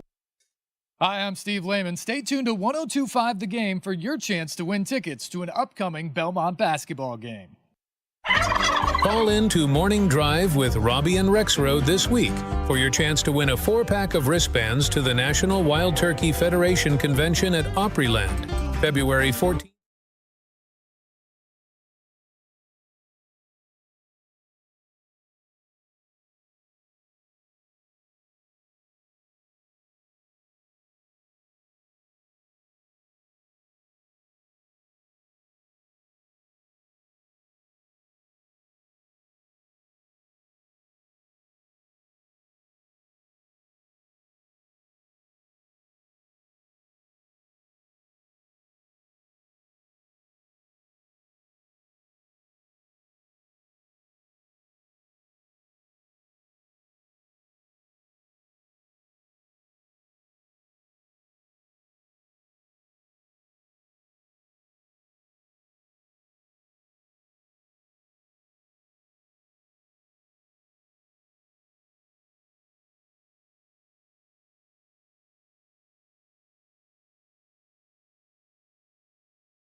Stillman & Company, 102.5, 106.3 The Game, streaming live on Twitter, Twitch, YouTube, and Facebook live from the Spring Hill Heating and Cooling Studios, which today happens to be live at Radio Row at Super Bowl 58.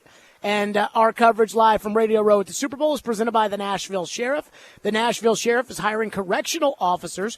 Call 615-862-8170 or email kirk.hopkins@nashvillesheriff.gov. Trevor in 30 minutes, as always, on a Tuesday. Today is no different. And then Rich Gannon will join us at 5:30 from SiriusXM NFL Radio. So, there has been a lot of talk locally about what is next for Derrick Henry.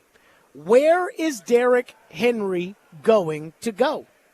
And I am convinced that when the season ended, that Derrick Henry thought he was leaving Tennessee. That goodbye speech he gave. Now, look, I agree that if it was on the fence, and it is on the fence, but if it was on the fence as far as is Derrick going to be a Titan or not, he should have given the goodbye speech. So I'm totally on board with it. I'm fine with the goodbye speech, even if it's not a goodbye speech, but it was a goodbye speech. And then he did the Bussin' with the Boys interview where he basically said, like, yeah, I mean, I want to win a Super Bowl, and I don't think the Titans are going to be contending, so what would the point be in me staying with the Titans?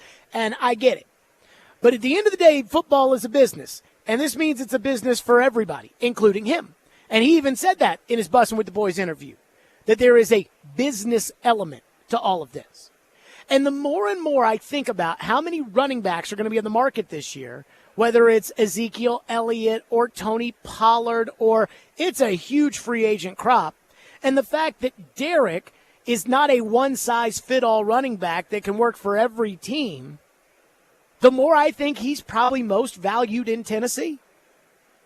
And Will Levis was on Beadle and Decker on Mad Dog Sports Radio on Sirius XM, the great Mad Dog Sports Radio channel, earlier today, and he was asked about what he thinks the future with Derrick Henry is going to be, and if he wants Derrick Henry back. Here's what Will Levis said. I don't know, and I'd love to keep Derrick around, and it was an absolute pleasure to be able to, be in the huddle and to hand the ball off to a Hall of Fame running back my rookie year, So he was a great teammate and a great player, and I don't know how it's all going to work. I don't know how the conversations are going about that, but, hopefully it works out. And even though it was difficult to kind of see that whole conversation take place after the game, I don't know how it's going or where it's all going, but wish him the best, and hopefully he just gets what he wants and he deserves at the end of the day. Okay, Will Levis is in a rock and a hard place on that one, right?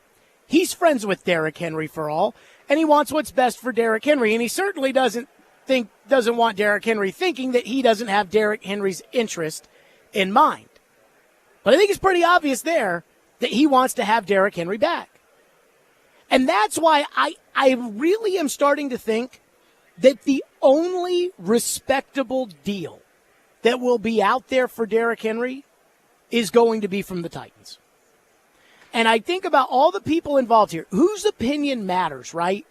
I think Will Levis wants Derrick Henry back.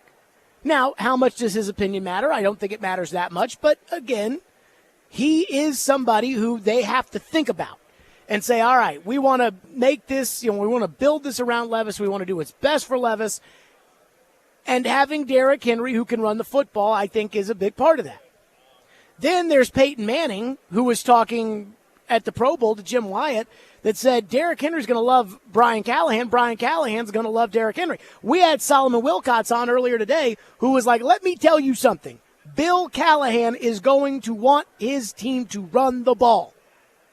And look, I know Brian's in charge, but if you don't think Dad's going to have a say, you do not understand the dynamics of parenting. Bill Callahan will have a say. And I think most of us are kind of cool with that. And they want to run the football.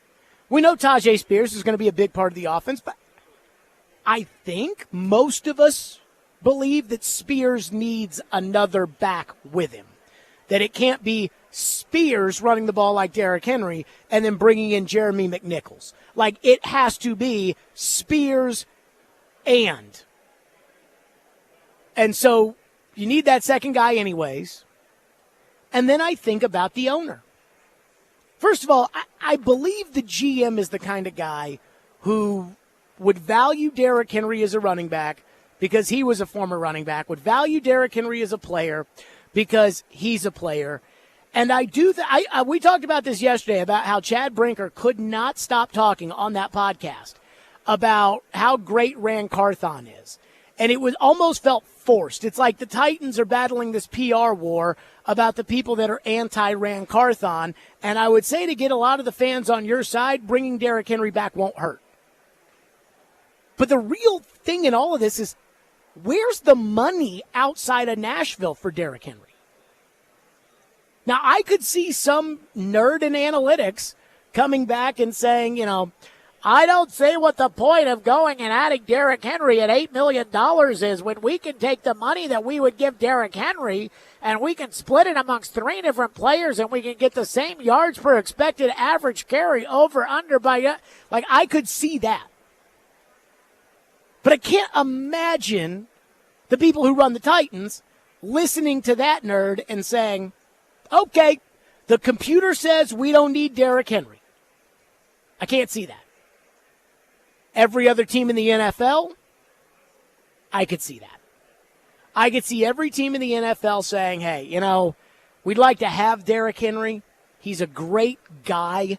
He's a great locker room guy. He's the kind of guy we want in here. And it wouldn't hurt that if we get in goal line situations or we get in a game where we want to pound the football, that we turn around and hand it to Derrick.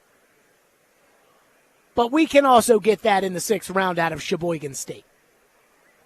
We can get a power running back for almost no money. So if we're going to buy Derrick Henry at 30 years old, we're going to buy Derrick Henry at $2.2 million with the ability to get it to $5 million. And that's where the game is trending in that regard. So I don't see the money anywhere else for Derrick Henry. Here, I think there's a value in Derrick, again, beyond what the nerds in the analytic department say. I forget who it was. Somebody told me that one of the stats that the gurus use is some kind of yards expected over carries. I don't know. And apparently in this stat, Julius Chestnut is a more valuable running back than Derrick Henry. Now, I think that's bullcrap. And I thought the game Derrick Henry played in that Jaguars game shows you, A, how the entire team can rally around him because I think that they played their butts off for him, and B, how he still got it to a certain extent. He doesn't still have it. But again, I'm not paying him $12 million. Paying him $8 million, paying him $6 million, paying him somewhere around that. But the more I think about it, the more I think Derrick Henry's coming back. And I think Derrick Henry's coming back because I just don't see money anywhere else. He's a TV player at this point in his career. And you know what I mean by that because we talk about him all the time. The kind of player who, if they signed with a team or if they were available for a team, that TV would just hem and haw about all day about, could you imagine if Josh Allen, they'd be Super Bowl champions. It's like, yeah, that's great. That's not how the people in this league operate, though. That's not how no. He's a TV player. Like Julio Jones was when you added him, and they added Julio Jones, and I cried and said, oh, no, why'd you do that? He's 31 years old with hamstring injuries, and you paid the money and gave up a pick. What are you doing? But TV was like, nope, they are headed to the Super Bowl because they made that move. Derrick Henry, at this point in his career, he's a TV player. And so I just don't think there's any money. I just don't think there's any money out there for him with any of these teams. And so the more I think about it, the more we talk around here, the more all of that, the more I'm thinking Derrick Henry's going to be a Titan next year. Because I don't think Derrick Henry's ready to retire. And so if he's not ready to retire and he wants to make a little money, and again, I mean, he can choose this, though. If he really does if he really, truly wants to win a championship, and he'll take a minimum salary to go to the Buffalo Bills, I promise you the Buffalo Bills or the Baltimore Ravens will take him. I promise you they will take him. But he's not going to do that, right? And so then I don't think the Ravens are going to pay him a bunch of money. The Ravens will say, oh, no, we got Gus Edwards. The Bills will say, oh, no, we got James Cook. Or, oh, no, we'll draft that back out of, again, crap bum you. We'll take him. Doesn't matter. So with all that being said, it seems like the only logical place where Derrick Henry is truly going to be wanted is here. And I mean, again, wanted for the money. Like the people here will want him, like Levis wants him, like I bet the owner would like to have him back. And they'll pay him a little bit of money. I don't think anywhere else is going to pay him the money. 615-737-1025. We will get to your phone, 615-737-1025. Now, there was one other reason I was wondering about with Henry coming back that I'm starting to think may not be a reason for him to come back. We'll get to that coming up next. We are live out here at Radio Row. Trevor, again, will join us. Rich Gannon will join us later today as well here from Radio Row. Window Nation, that's right. Who hates a cold draft getting into their home? Who hates soaring energy bills when they don't have to be soaring? You do. That's right. I know I do as well. That's why I love Window Nation online at windownation.com. If you've had enough of your windows just keeping the house frigidly cold, then fight that February cold with Window Nation. And in Nashville, it's weird because your windows can get damaged just based off the changing of the temperatures. Like your windows can get damaged very quickly. So if you need to, replace them and add the value to your home as well. Plus, 0 down, 0 interest, and no payments for 24 months. With proven quality and service, it's no wonder why thousands trust Window Nation. Do not miss out.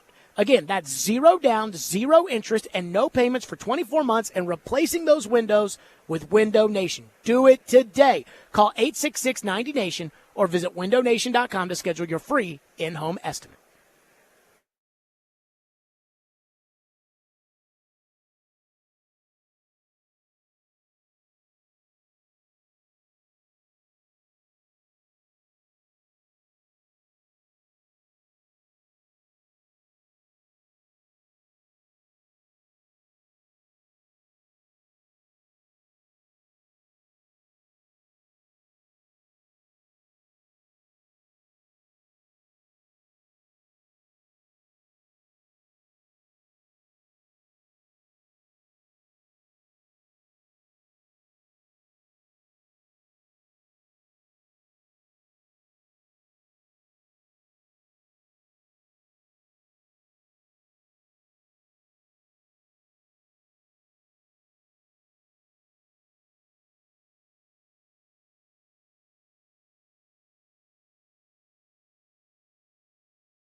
is Derrick Henry a Hall of Famer, or does he have to do more? No, he's a Hall of Famer. If you ask me right this second, is he a Hall of Fame running back? He's a Hall of Fame running back.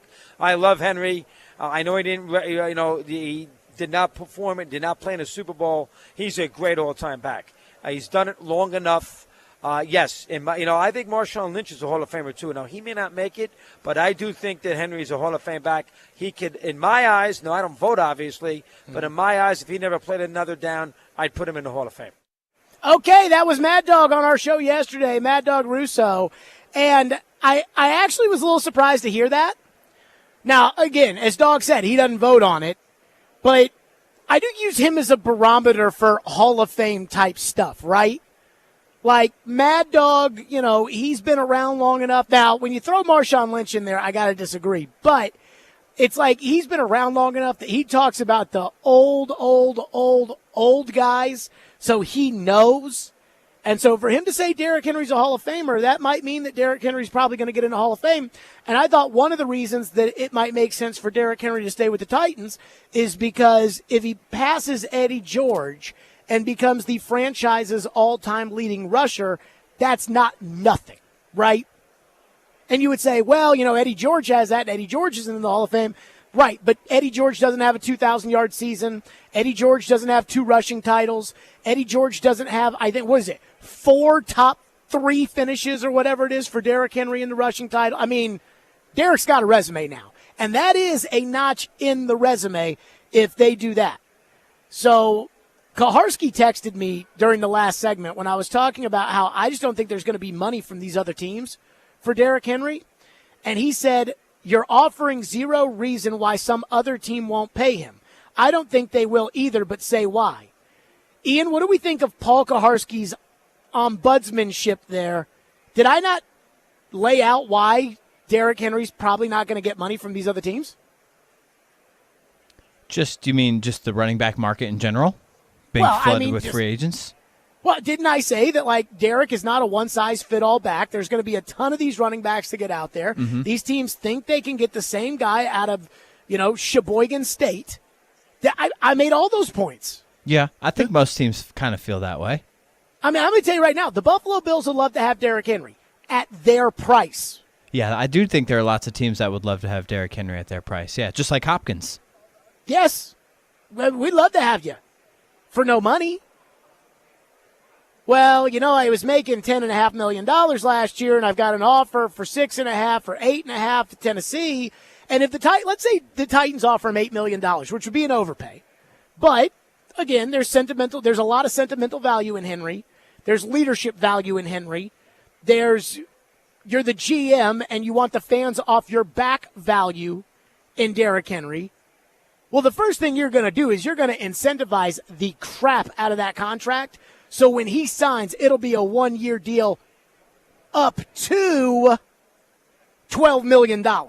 He's not going to get to $12 million, but you're going to say it's up to. And I don't think anybody else is going to pay him like that. Phone lines are driven by WilsonCountyHyundai.com at 615-737-1025. Here, if you want to weigh in. Skyler says the Ravens paid Odell Beckham $15 million to be a decoy, and I'm sure they would pay Henry $3 to $4 million. The Ravens did not pay Odell Beckham $15 million to be a decoy.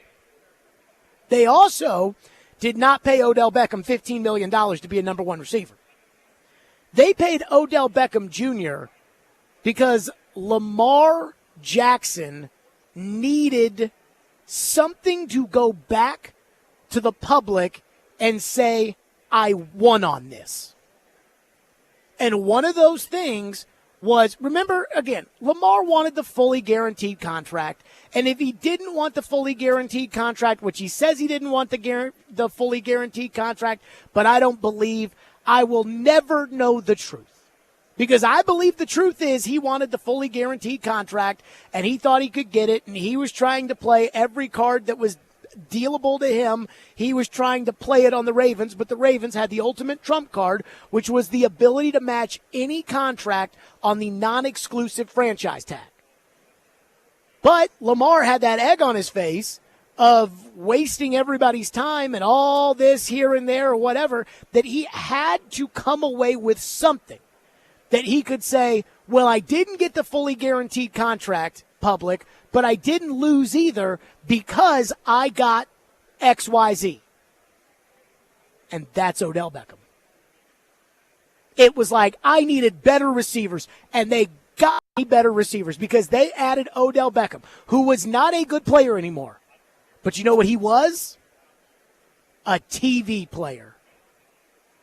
And so you sign Odell Beckham, and TV talks about how big of a move that is, and Lamar's happy. And I guarantee you the Ravens were sitting there saying, hey, it's almost like settling a court case, right? We want to spend $250 million on Lamar Jackson. Now, we can't fully guarantee the contract because we don't want to be that team. So that's a bridge we're not willing to cross. But we can guarantee Lamar 210 or whatever it is they guarantee. We can guarantee Lamar all this money. And we can pay a $15 million tax in order to get it done so Lamar can be happy. Well, now they don't have to pay the Lamar tax anymore because they already have Lamar.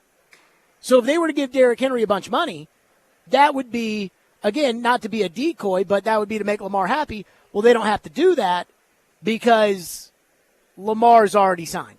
One texter says Derrick Henry is a better version of Zeke when Zeke left Dallas. I mean, I watched Zeke a little bit with the Patriots this year. I know the Patriots stink, but I watched Zeke a little bit with the Patriots. I mean, Zeke is still a powerful runner. I wouldn't give him the ball every play, but Zeke's fine. I just don't think Zeke's fine at all the money. So, I mean, Zeke's going to be on the market again. And I think Derrick is probably better than Zeke, but I don't think Derrick is that much better than Zeke. And then, again, how much money did Zeke sign for? And how long did it take Zeke to get a deal? Zeke signed for 1 year up to, I think it was 1 year up to $6 million, right? I think that's that about sounds right. Yeah. Yeah. Up Maybe to 4, something like that. Okay. So if the Titans offer Derrick Henry $8 million, which, again, I know that's probably an overpay for the market, but it gets you the player if you want him. Nobody's going to match that. Here's the list of available running backs this year. Somebody just sent this to me.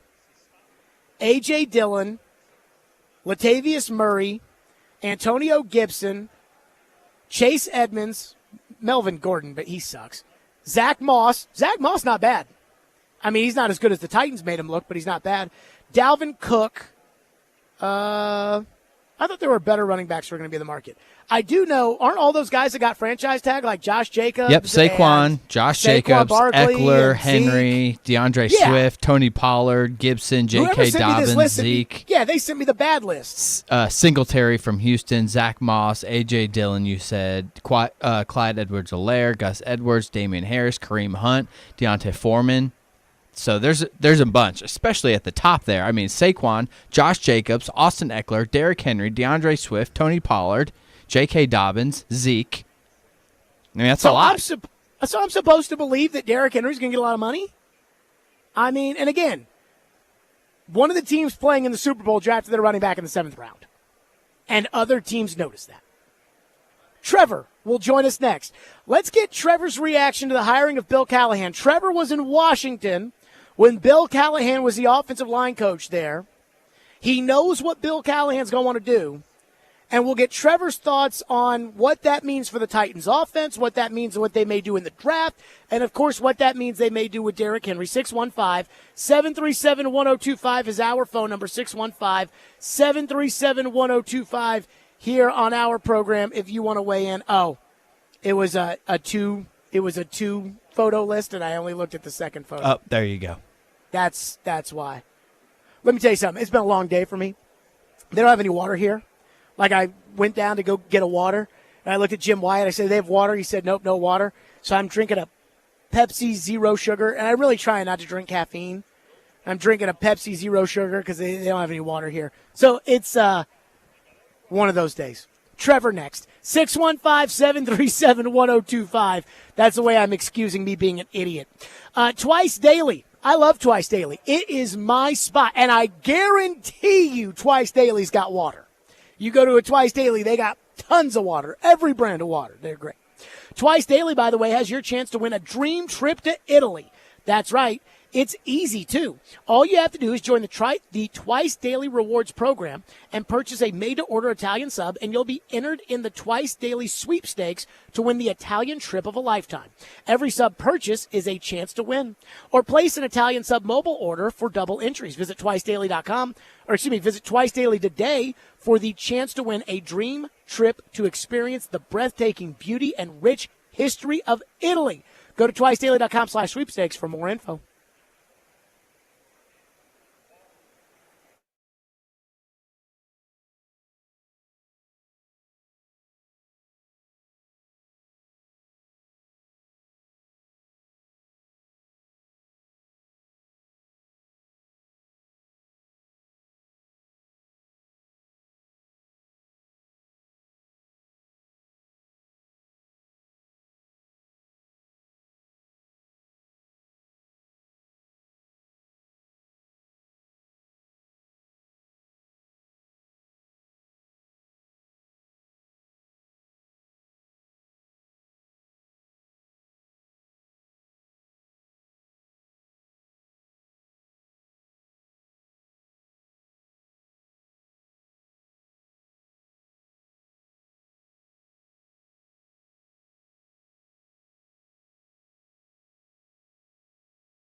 Stillman and Company live from Radio Row at Super Bowl 58 here on the program. Trevor Maddich joins us.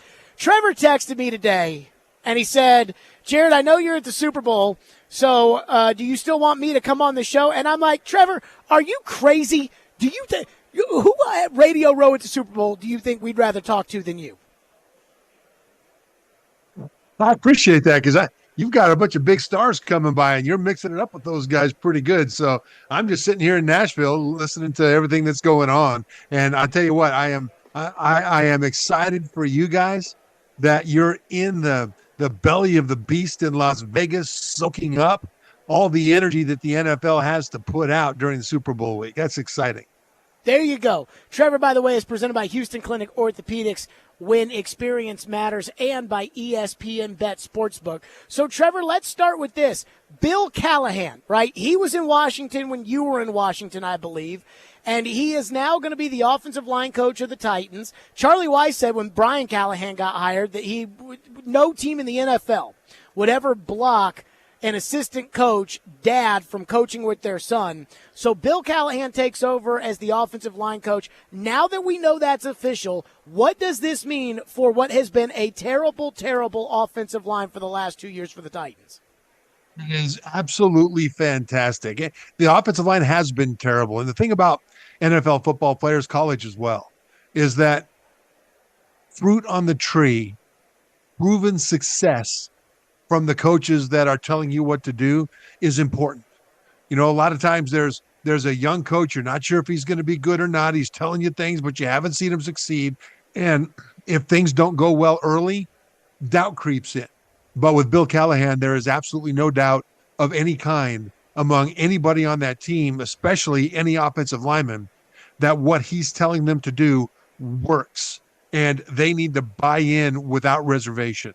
And this is an offensive line that needs 4 new starters, just needs 4 new starters. I don't know that they're going to get 4 new starters this coming season. They might, but the guys that are there need to be better at playing football. And Bill Callahan has the ability to coach the techniques and to understand the temperament of each individual player to make sure he can drive home those techniques in a way that'll be effectively received by each individual player. And that'll make this offensive line better all by itself. And when I say that last part about temperament, some guys, you need the coach to instruct you, and then you apply it. If he yells at you, it's a distraction. That's the way I was. Just, you're going to get my best effort. Just tell me what you need me to do, right? And I'll go do it to the best of my knowledge, and you correct me and coach me up and things like that. Other guys really need and want the coach in their face, yelling at them, challenging them. That's how to get the best out of them. And so Bill Callahan has not just the ability to teach the techniques, but the experience to know how to treat each individual guy to get the most out of him. Is there, let's say that the Titans can change out 3 of the offensive linemen this year, right? We already know Skoronski's staying, so that's 1. Is there any guy that they had on the offensive line this year that you think, with Bill Callahan's coaching and 3 other new offensive linemen to go with Peter, could fit in there? I think Nicholas Petit-Frere has a chance. He, got himself suspended early this season. Then partly because of that, I think he got himself injured because he wasn't really able to come back with the full kind of conditioning that you would get if you go all the way through training camp in the first 6 games of the season and you get your body ready to go. I think he's got a chance. Other than that, I don't think they have a starter there. I think you've got some guys that have shown that they are quality backups. I think Daniel Brunskill at right guard showed that he's a quality backup. I think that Dylan Radens at right tackle showed the same thing. He really got better this year. He's not a starter yet. Maybe he will grow into that. But those 2 guys on the right side got a full year of starting experience playing with each other. And I think with a coach like Bill Callahan, they can be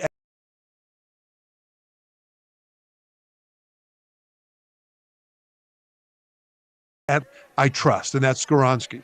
I think Petit-Frere might be, but the jury's out on him.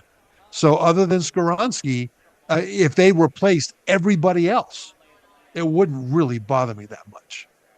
Trevor, if, we had Solomon Wilcots on earlier today, and Solomon said that he made no bones about it, that Brian Callahan, and of course he lives in Cincinnati and is a Bengal, that Brian Callahan wants to run the ball, that Bill Callahan is going to want to run the ball. Peyton Manning said at the Pro Bowl when he was coaching Derrick Henry that Derrick Henry will love Brian Callahan, who used to coach Peyton, and and Brian Callahan would love Derrick Henry. But Derrick Henry's a free agent. Do you think, given what you know of how they're going to want to build the offensive line with Bill Callahan, how they're going to want to build the offense, do you think it makes sense to be talking a reunion with Derrick Henry? I think it does for the Titans. I wonder if Derrick Henry would want that if he has another choice.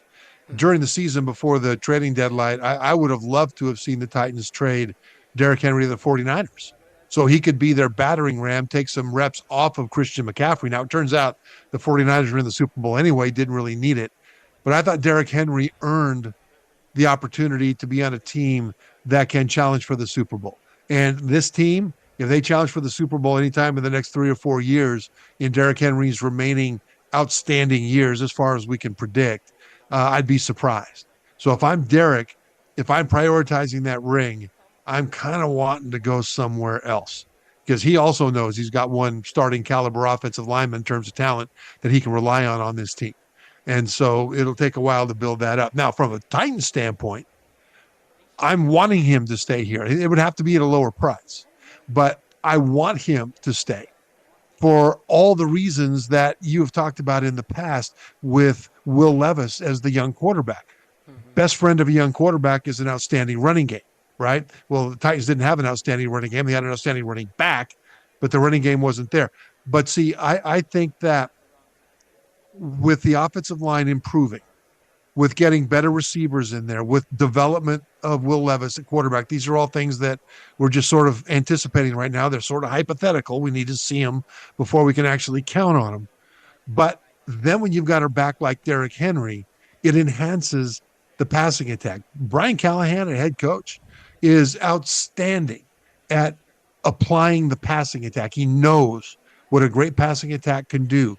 He understands how a great passing attack can cover other flaws in the offense, but he also knows that a great passing attack is better when the defense has to stop the run first. And with Derrick Henry, that gives them the best chance to do that. I think Tajay Spears is fantastic. I don't know that I would want to put too heavy a workload on Spears. I think he's too good as a guy that's really quick and really powerful in spurts and great out of the backfield, but I wouldn't want him to be my 20 carry guy. And so I think that if Derrick Henry is willing to come back and is able to come back, if I'm both Callahans, I want him because, yes, they want to run the ball. Imagine Brian Callahan growing up the son of Bill Callahan and not wanting to run the ball. That would be a fail in parenting, wouldn't it? And so they want to do that. But ultimately, they understand that to win in this league, your quarterback has to go out there and be the best quarterback on the field most of the time. And one of the best ways to do that is to help them out with the running attack that defenses have to stop. Trevor, we've got some mock drafts from your friends at ESPN that we need to get to. A 2-round mock draft at ESPN saying what the Titans should do. And it's funny because we talked to Solomon Wilcots about this. I talked to Brian Callahan about this. And we're going to have Rich Gannon on later today. I'm going to ask him about this, about the peculiar position the Titans will find themselves in picking at 7. We will do that next with Trevor here on Stillman & Company. Trevor, presented by Houston Clinic Orthopedics, when experience matters, and ESPN Bet Sportsbook. FanDuel Sportsbook is my official sportsbook app. And if you're like me, Super Bowl Sunday is all about scoring the best seat on the couch. You gotta grab your favorite football snacks and play some super bets. And again, I've always said this when it comes to the national anthem prop bet that they have for the Super Bowl, always take the over, right? Because that person who's singing the anthem, it's their time to shine, so they're going to hold those notes as long as they can, get their screen time in, and so always take the over. It's kind of like how the referees are going to call a penalty early in the game because they want to get on TV. So, I mean, be, cognizant of that when you're making your bets. Anyway, FanDuel has so many ways for you to end the season with a W or 2 or 3. Not only can you bet who will win Super Bowl 58, but FanDuel also has bets for which players will score a touchdown and how many points will be scored and so much more. New customers can join today and you'll get $200 in bonus bets if your first bet of $5 or more wins. Just visit FanDuel.com/JGM to sign up. That's FanDuel.com/JGM and make every moment more with FanDuel, an official sportsbook partner of the NFL. 21 and over and present in Tennessee. $10 first deposit required. Bonus issued as non-withdrawable bonus bets, which expire 7 days after receipt. See terms at sportsbook.fanduel.com. Gambling problem? Call the Tennessee Red Line at 1-800-889-9789.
Live at Radio Row here at Super Bowl 58. Trevor Maddich is with us, presented by Houston Clinic Orthopedics, when experience matters, and Bet ESPN Sportsbook. So, Trevor, ESPN.com's Matt Miller has a new mock draft out. It's a 2-round mock draft.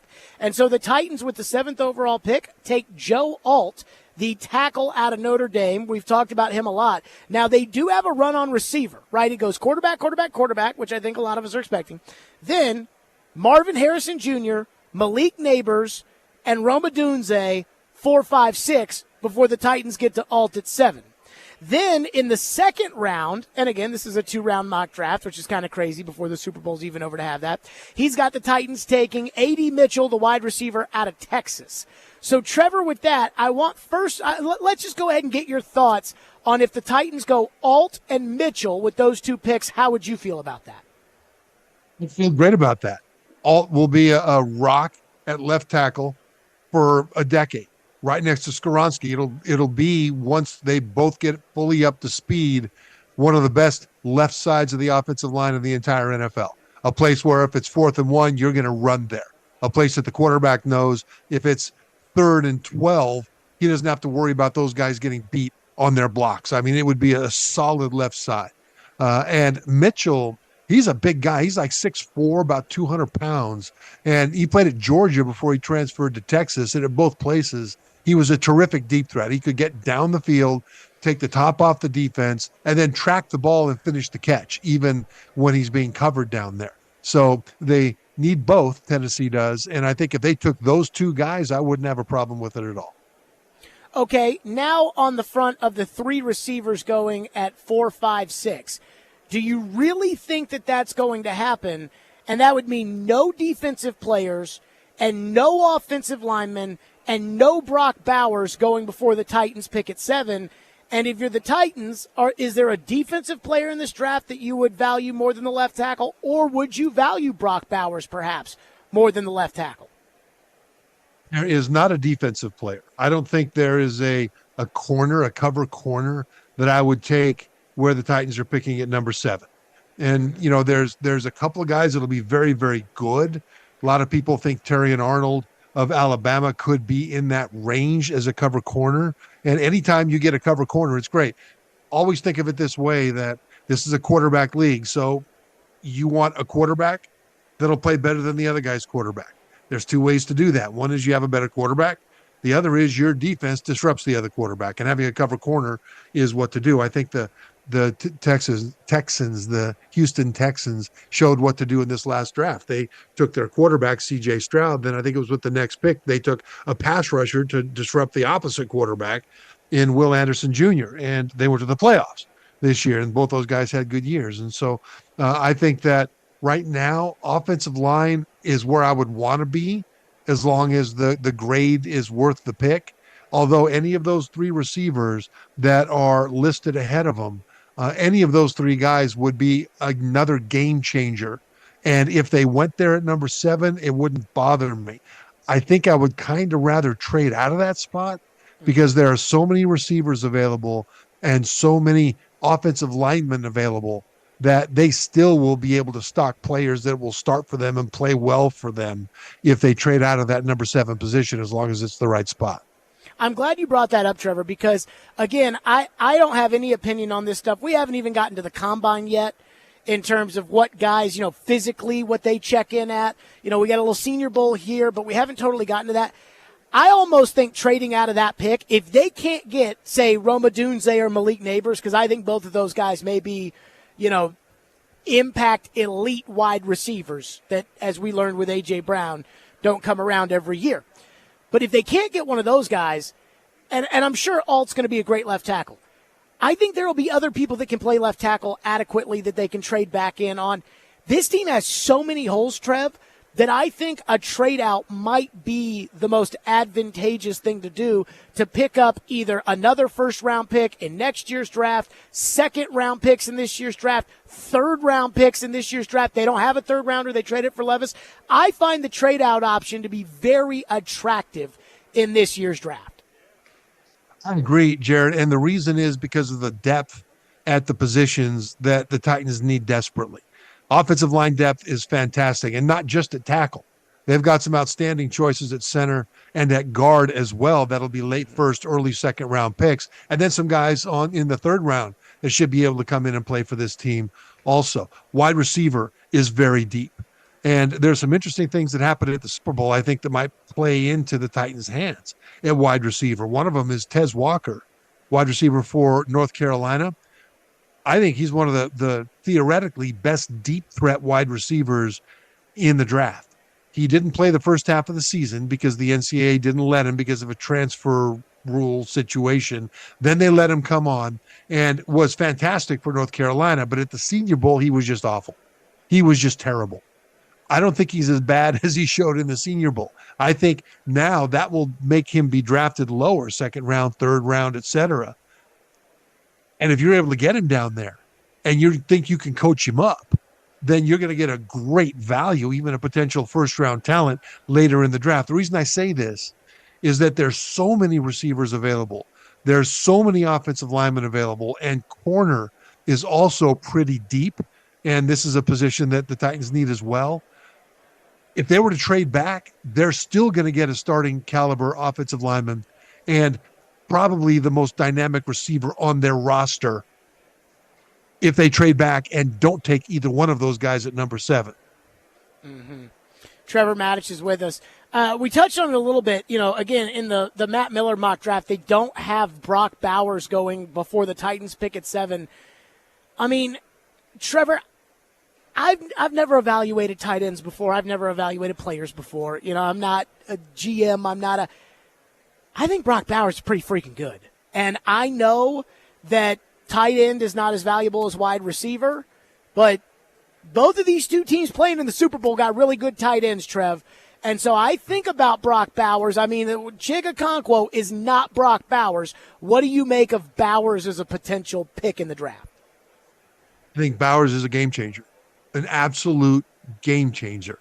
I mean, think Travis Kelce or George Kittle of the 49ers, except better, faster, more capable. Brock Bowers has the size of a tight end. He's about 6'4", about 235, 240. He's got the speed of a wide receiver, and he's got the running toughness and moves of a running back. Georgia lined him up at wide receiver, in the slot, at tight end, at H-back. They put him in the backfield. They put him everywhere, depending on what kind of matchup they wanted to get. And he will be that kind of a matchup problem in the NFL. I mean, think of Kelce, Travis Kelce, for the Chiefs, tight end. Think of him except faster, more athletic, and more capable. And so this guy, if he's available at number 7, and according to this mock draft, he might be, and they took him, again, it wouldn't bother me. Mm-hmm. At the same time, I think they're trading out of that 7 pick is going to still net them players that can start for this team for a long, long time. Now, having said that, I won't be mad if they stay there and take Joe Alt, the left tackle out of Notre Dame, or somebody like that. But goodness sake, Brock Bowers is an absolute game changer along the lines of those top wide receivers that you listed in the first 6 picks. By the way, I looked at this draft last night. Brock Bowers does not go. And this is one of those ones where, again, Matt Miller does this for a living. I don't. He's one of ESPN's guys. He's got Brock Bowers going in this draft at 14 to New Orleans. If Brock Bowers is on the board with the 14th overall pick, I'm going to think there's something insanely wrong either with the ankle or his character, because there's no way that player is going to be available at 14, Trevor. That might be the case. And I don't know that Miller knows that either, because normally those things about health are pretty closely held. I haven't heard anything about his character other than that it's phenomenal. But then again, Isaiah Wilson, who the Titans took at number 1, out of offensive lineman out of Georgia a few years ago, nobody really realized he was going to flame out because of character issues before he had a chance to make an impact. I don't think Bowers is that guy, but you never know. But you're right about that ankle. It was a high ankle sprain, wasn't it? And he played with that late in the season, and it slowed him down. Typically, that heals completely if you give it a chance to. But I think at the combine and the medical checkups, it's going to be important for people to see, because without his speed, he becomes a very good tight end, but not that elite game-breaking tight end. Yeah. Last one for you. Trevor Maddich is with us here on the program. So Washington has the number 2 pick. Chicago has the number 1 pick. I think this is a no-brainer. Chicago should draft Caleb Williams and move on. And I don't even like Caleb Williams. Like, I would rather have the 2nd pick so I don't have to take Caleb Williams. But there's all this smoke about Washington adding Cliff Kingsbury, and maybe they're targeting Caleb Williams, and that Chicago could trade down with Washington or even trade out of the pick and stick with Justin Fields. You watch these guys every week in college. What do you make of this smoke with Chicago and Washington and Williams and Fields and the pick and everything? I don't know that Washington hired Kingsbury just for Williams because they might not get it. Yeah. And Washington has so many needs that trading up from number 2 to number 1 to get him, I don't think would make their team better than staying at number 2 and taking, Jaden Daniels out of LSU or Drake May, who's in this mock draft out of North Carolina at number 2, because it's not that which quarterback is better. It's which quarterback plus the guys you trade away in terms of picks, et cetera, would be a better scenario. So I think that they got Kingsbury because they like Kingsbury, period. And anybody that they pick at number 2 would be good. The thing about Williams is that he's got a lot of the Patrick Mahomes moxie in him. When things happen, he just naturally creates on the move like Mahomes does. And he's got the kind of accuracy to be able to finish on the move similarly to Mahomes. I'm not saying he's going to be Mahomes, but I'm saying that he kind of has that element to him. Drake May is more of a Manning style, tall, lanky pocket passer. And I think both can succeed in the NFL, but if Williams can carry that element from college into the NFL, he has a chance to be very special. Trevor Maddich, as always, presented by Houston Clinic Orthopedics and by ESPN Bet Sportsbook. Trevor, great stuff. We'll talk to you next week. Thanks, Jared. Yep, Trevor Maddich joining us on the program. So we had Solomon on earlier today. We asked him about the receiver situation. We just had Trevor on. We asked him about the receiver situation with the tackle, with the tight end. And I'm starting to get some thoughts on the draft and where the Titans should go and how it could help Will Levis, and we'll do that next. Live from Radio Row at Super Bowl 58 at Stillman and Company, 102.5, 106.3 The Game.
Stillman and Company, 102.5, 106.3, The Game, streaming live on Twitter, Twitch, YouTube, and Facebook live from the Spring Hill Heating and Cooling Studios.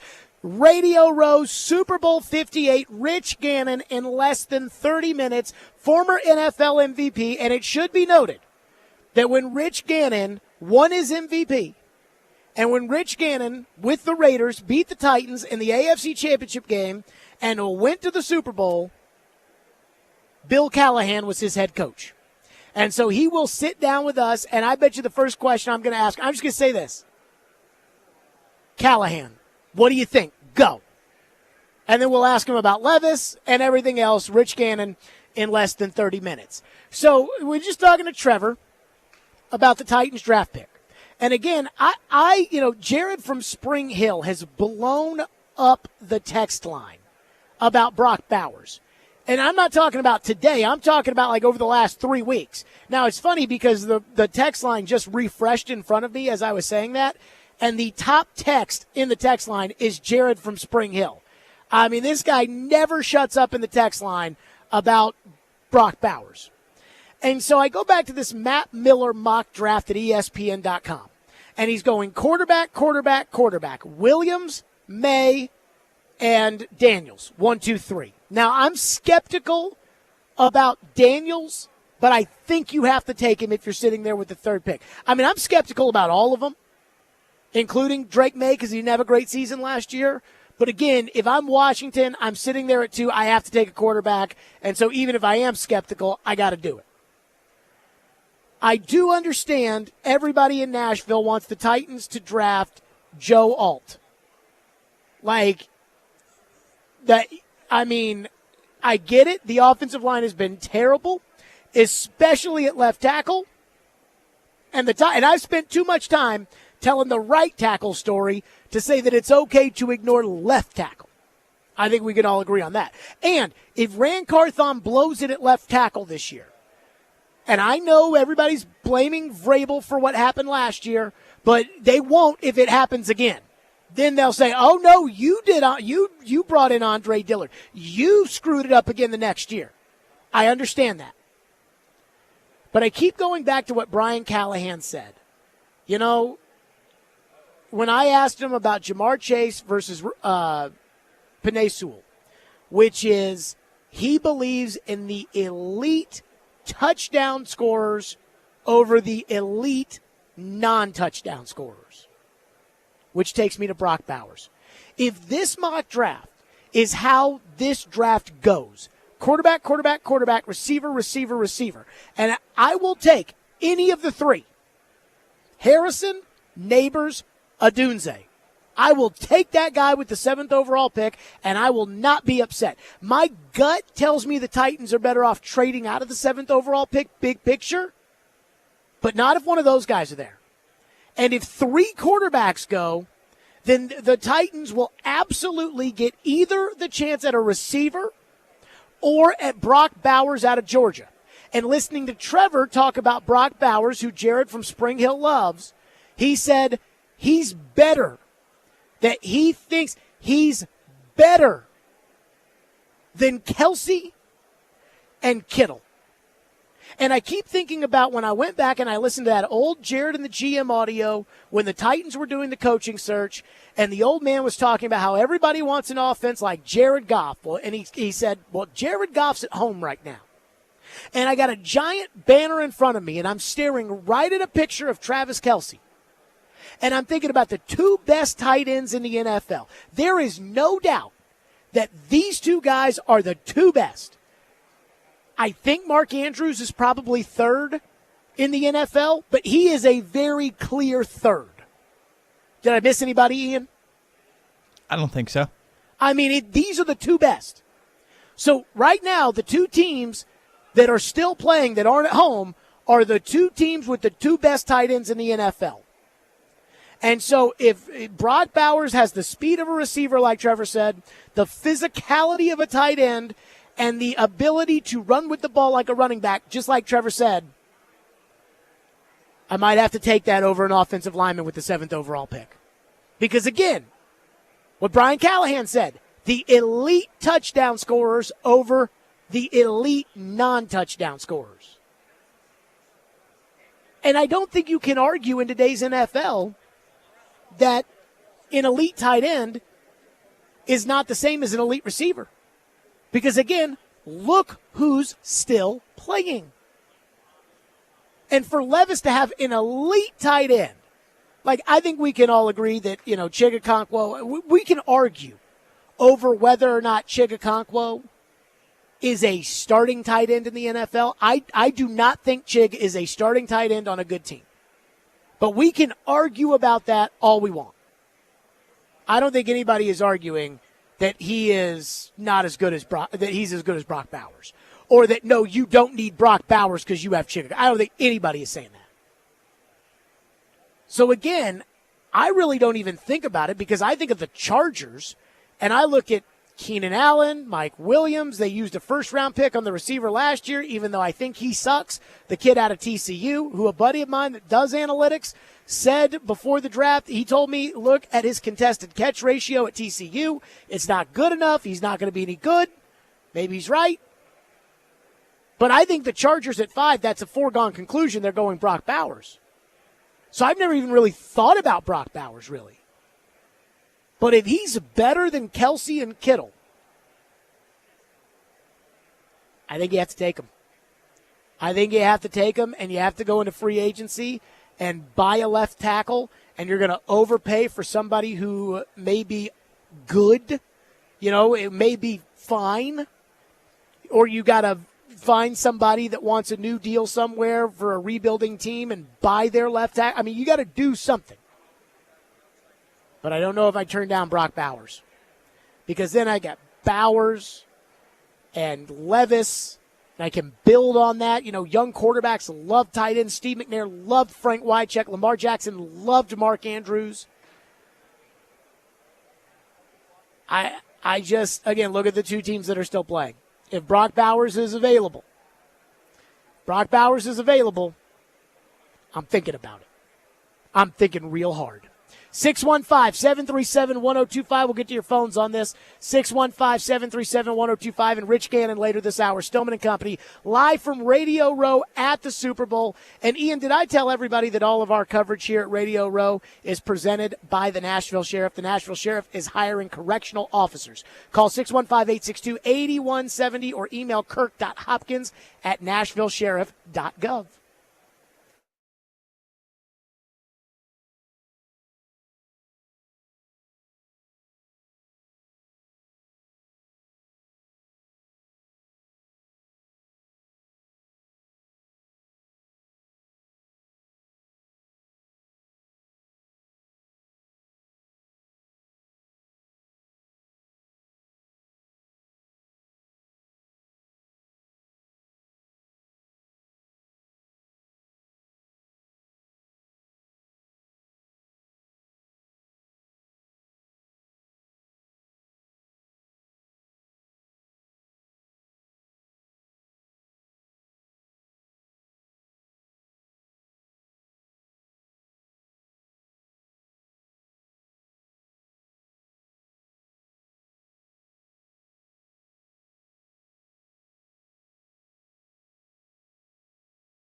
pin Who Max drafted up. this offensive lineman last year and never placed? That was that Vrabel's court. This guard who has done Oh, nothing. no. Don't get me started on that because I used to work with Floyd Reese, the old Titans general manager, one of the smartest guys I ever knew.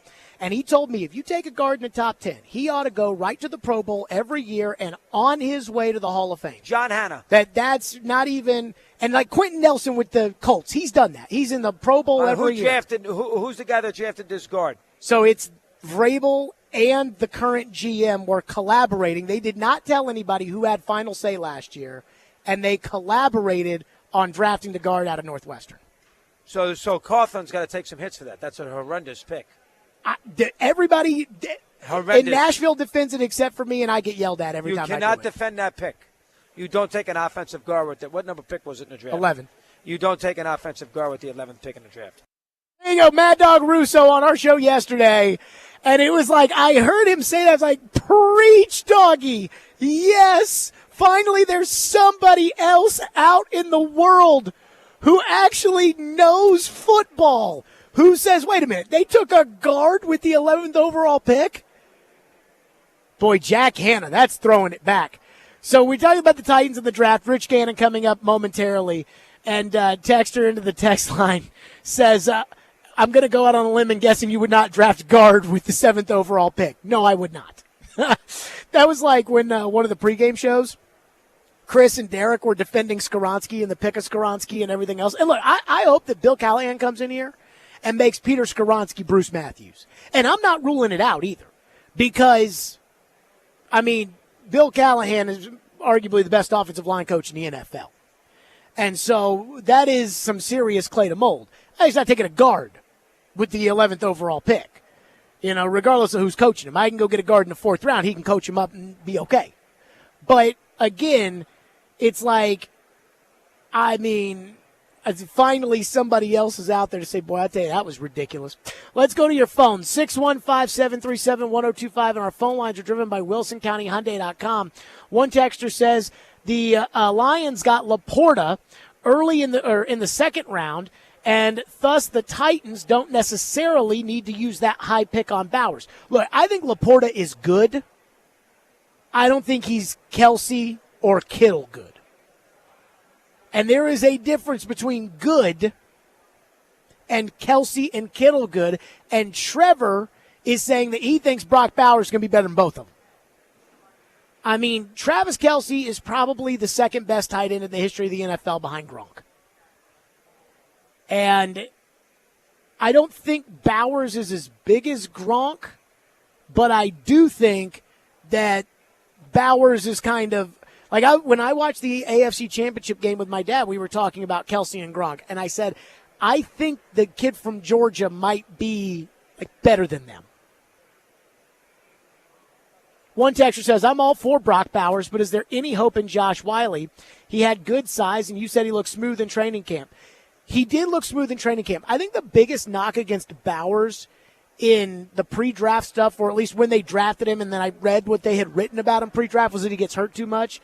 And I think kind of one of the big problems surrounding Wiley so far is that he's gotten hurt too much. And again, Josh Wiley, no disrespect, there is no player on the Titans, I really think, period, because if the Titans had the number 1 pick, I think they should go quarterback. But they don't. So now we're getting into the Penix and Bo Nix, and I don't love those guys. So that's why, okay, fine, you're good with Levis. But I don't think there's a single player on the Titans outside of Simmons and Levis who have positions that I would say don't draft them because someone is above them. Now, there may be guys that are out there that I'm like, don't draft them because that position, is not important, like punter, but there's not anybody on the roster. And then again, when it comes to Simmons, you can draft another defensive lineman. I don't have a problem with that. But I don't think there's a single positional guy where I'm like, you know what, the Titans are good at that position or good enough at that position that they don't need to take that player. And we're talking about, a really, really good player. They're certainly not there at receiver, certainly not there at all when it comes to defense anywhere. Dre says, I don't think the Titans can risk the 7th overall pick on a tight end. Got to go with the star receiver or the surefire tackle. First of all, any pick they make is going to be a risk. Every year we do this, and every year there are guys like Jeff Okudah, the 3rd overall pick for the Detroit Lions in the 2020 draft, who I don't even know if he's still in the NFL, to be completely frank with you. And that year it was Burrow 1, Chase Young, and what about him? Chase Young 2, oh my God, they can't wait to take him. Okudah 3, oh my God, So let's not get too far ahead of ourselves and saying, oh, none of these guys can miss, because we've seen it far too many times where there's a guy that everyone's like, oh yeah, Okudah 3rd, he's going to be a shutdown, lockdown, he's Deion Sanders. And then he's not. So any of these things are a risk. The tackle's a risk. Again, we could bring this up with Rich Gannon. I think he'd probably prefer that we not. Although he might have been out of Oakland by the time this happened. But they drafted Robert Gallery with the 2nd overall pick in a draft where Eli Manning went 1, Larry Fitzgerald went 3. I mean, we went over that draft last week where it was like superstar, superstar, superstar, superstar, and there's Robert Gallery at 2. They're like Phillip Rivers, Sean Taylor, like all those guys in that draft. So I don't think it's as much of a risk. And then when you say, hey, we got to go with the star receiver, it's like that might be what Bowers is. Because when I think of the tight end position right now in the NFL, let's use Laporta as an example of this. Like, I think Laporta is a really good tight end. I think Mark Andrews is a really good tight end. I think in your own division, I think Evan Ingram is a good tight end. I think Dalton Schultz is a solid tight end. I don't think of Travis Kelce and George Kittle, the 2 guys that are in this Super Bowl. I don't think of them as as tight ends, because they have the impact of receivers. And again, that's what Trevor's saying, is that Brock Bowers can run like a receiver. So I think he kind of is. I think it's like there's 3 receivers and Bowers. And then the tight ends are separate from Bowers. Texter says, how do people blame Vrabel for the bad free agent signings, then praise Rand Carthon and say that he cooked on the draft? Aren't they contradicting themselves? Yes, they are. It is called convenience. It is convenient to say the guy who's not here anymore screwed everything bad up, and the guy who is here was great. And I don't even think the draft cooked, right? I mean, you just heard the cut from Mad Dog talking about that was a horrible pick with Skoronski. I'm not going to go that far, but, I mean, I would never do it. Not the 11th overall pick for a guard who's never even played guard before. I would never do that in my life. Levis, we'll see. You guys, some of you guys think that the Titans made stole Will Levis in the draft and that he's going to be a QB1, and it's like, go. It's early. It's early on that. And Spears is fine at running back, but Pacheco's in this game, and he was in the 7th round. That's a good pick. But again, to answer the question about the contradiction, yes, that is exactly what that is. It is convenient as a fan to say that the things that you don't like were the fault of the guy who's not here, and the things that you do like are a credit to the guy who still is. And I'm not here to complain about Rand. In fact, Ian, correct me, we had a complain about Rand topic that we kicked to the side because we felt like we've been complaining about Rand too much. That is true. Now, we will probably complain about Rand in that topic tomorrow. And it's not even really complaining about Rand as much as it is complaining about the blowing smoke up Rand's tush, which I am so sick and tired of the Titans doing. It's like the Titans want us to just think that Rand is the bee's knees so bad that they have to tell us how great he is, when really it's like, well, show us. But again, that's a topic for a later day. We kicked that one out today. 615-737-1025 is our phone number if you want to weigh in. Rich Gannon will join us coming up next here on the program. Rich Gannon, longtime NFL player, former NFL MVP, and again, went to the Super Bowl with the Raiders with Bill Callahan as his coach. His thoughts on Callahan, his thoughts on Levis, his thoughts on Henry, his thoughts on the Titans. We'll do it next, live from Radio Row. Stillman and Company, 102.5, 106.3 The Game.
Radio Row, joined by former NFL MVP and also Titan killer in the 2002 AFC Championship game, former Raiders quarterback, now with SiriusXM NFL Radio, Rich Gannon. Rich, good to see you. Jared, great to be with you, brother, and thanks for having me, man. I'm telling you, this is an exciting time. I was at media night last night at the stadium, both teams fired up, and there's so many different personalities, so many great storylines, but it's always fun to spend some time with the players and coaches.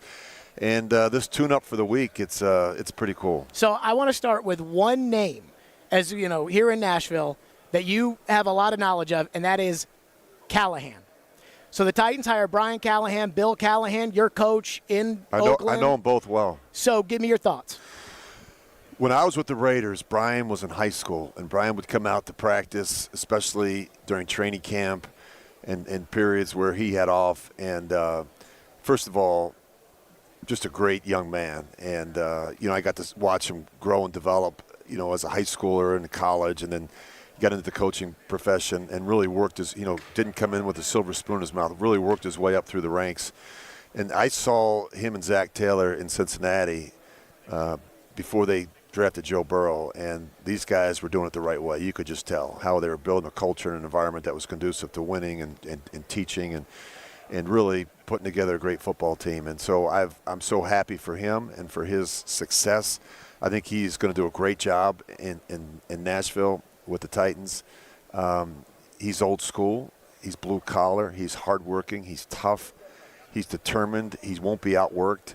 And it just so happens he's bringing in the guy who taught him how to be that way, in Bill Callahan. And for people who don't know Bill Callahan in his first season as our head coach in Oakland took us to a Super Bowl. Prior to that, he was our offensive coordinator and our offensive line coach, and he was the guy that I was most close with other than John Gruden. I spent a lot of time with Bill, understanding protections, talking about the run game rules. He's as detailed a coach as there is in the National Football League, probably the most respected interior offensive line coach and offensive coordinator, run game coordinator, and protection junkie there is in the NFL. He's going to be great, not good. He's going to be great for Will Levis, and so is Brian. I think, if you're Will Levis, you should be really excited. You're bringing in some people who know how to protect you, who know how to put together a complementary run game, who know how to push the ball down the field. Brian has a lot of backgrounds, worked with a lot of great quarterbacks, Peyton Manning and Joe Burrow. The list goes on and on. I think it's a great situation for Will Levis. So to that point about the offensive line with Bill Callahan, you've seen enough of the Titans know the offensive line's the problem. I mean, it is horrendous, and it's been horrendous for a couple of years. How much can Bill Callahan, not only by just coaching the players they have there now, but maybe helping the front office identify guys going forward, how much should we expect Bill Callahan to be able to help that line? He's going to make a huge impact. I think first and foremost his ability to identify who those players are, whether it's in free agency and the draft, his ability to recruit them into the building and get them there, and then finally his ability to develop them. I think that's what Bill does really well. I've seen Bill work with young players after practice. I'm not talking about the 5 starters, but a young tackle like a Barry Sims, who we had in Oakland, eventually played in San Francisco, had a long, productive career as a left tackle. He was a nobody when we got him, and Bill just spent time with him and worked with his hands and his feet and drills, and Bill loves it, and I think he's going to do a great job. That's going to be a physical group. It's going to be a tough group. It's going to be a group that plays hard together.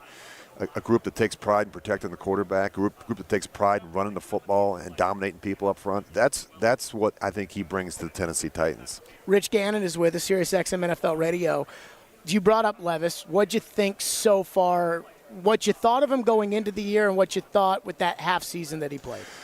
I think there were some good things. I think you go back to his first start against Atlanta, and, I broke that game down. I think the way he pushes the ball down the field is exciting. He's got real rare arm talent. I think like a lot of quarterbacks, he needs reps. He needs experience. He has to understand the timing and rhythm. He has to understand protections more. I think he can get better at the short and intermediate throws, his accuracy, his anticipation. I think recognizing pressures and those type of things. Situational football, it just comes with playing the game, and I think, it was a tough year for the Titans when you look at some of the injuries they had, the offensive line play, But I think the future's bright for Will Levis. I think it was good that he got a chance to play a little bit as a rookie. What do you make? So this is my assessment of him. I want your thoughts. My assessment is that I think he's got a lot of potential. I think he's got a lot of talent. I think he, all the intangible things, like he works hard. His teammates really respect him. He does too many boneheaded things, and he gets injured too often. Now, the thought might be that with a better offensive line, he won't get injured because he got injured at Kentucky and they had a bad line.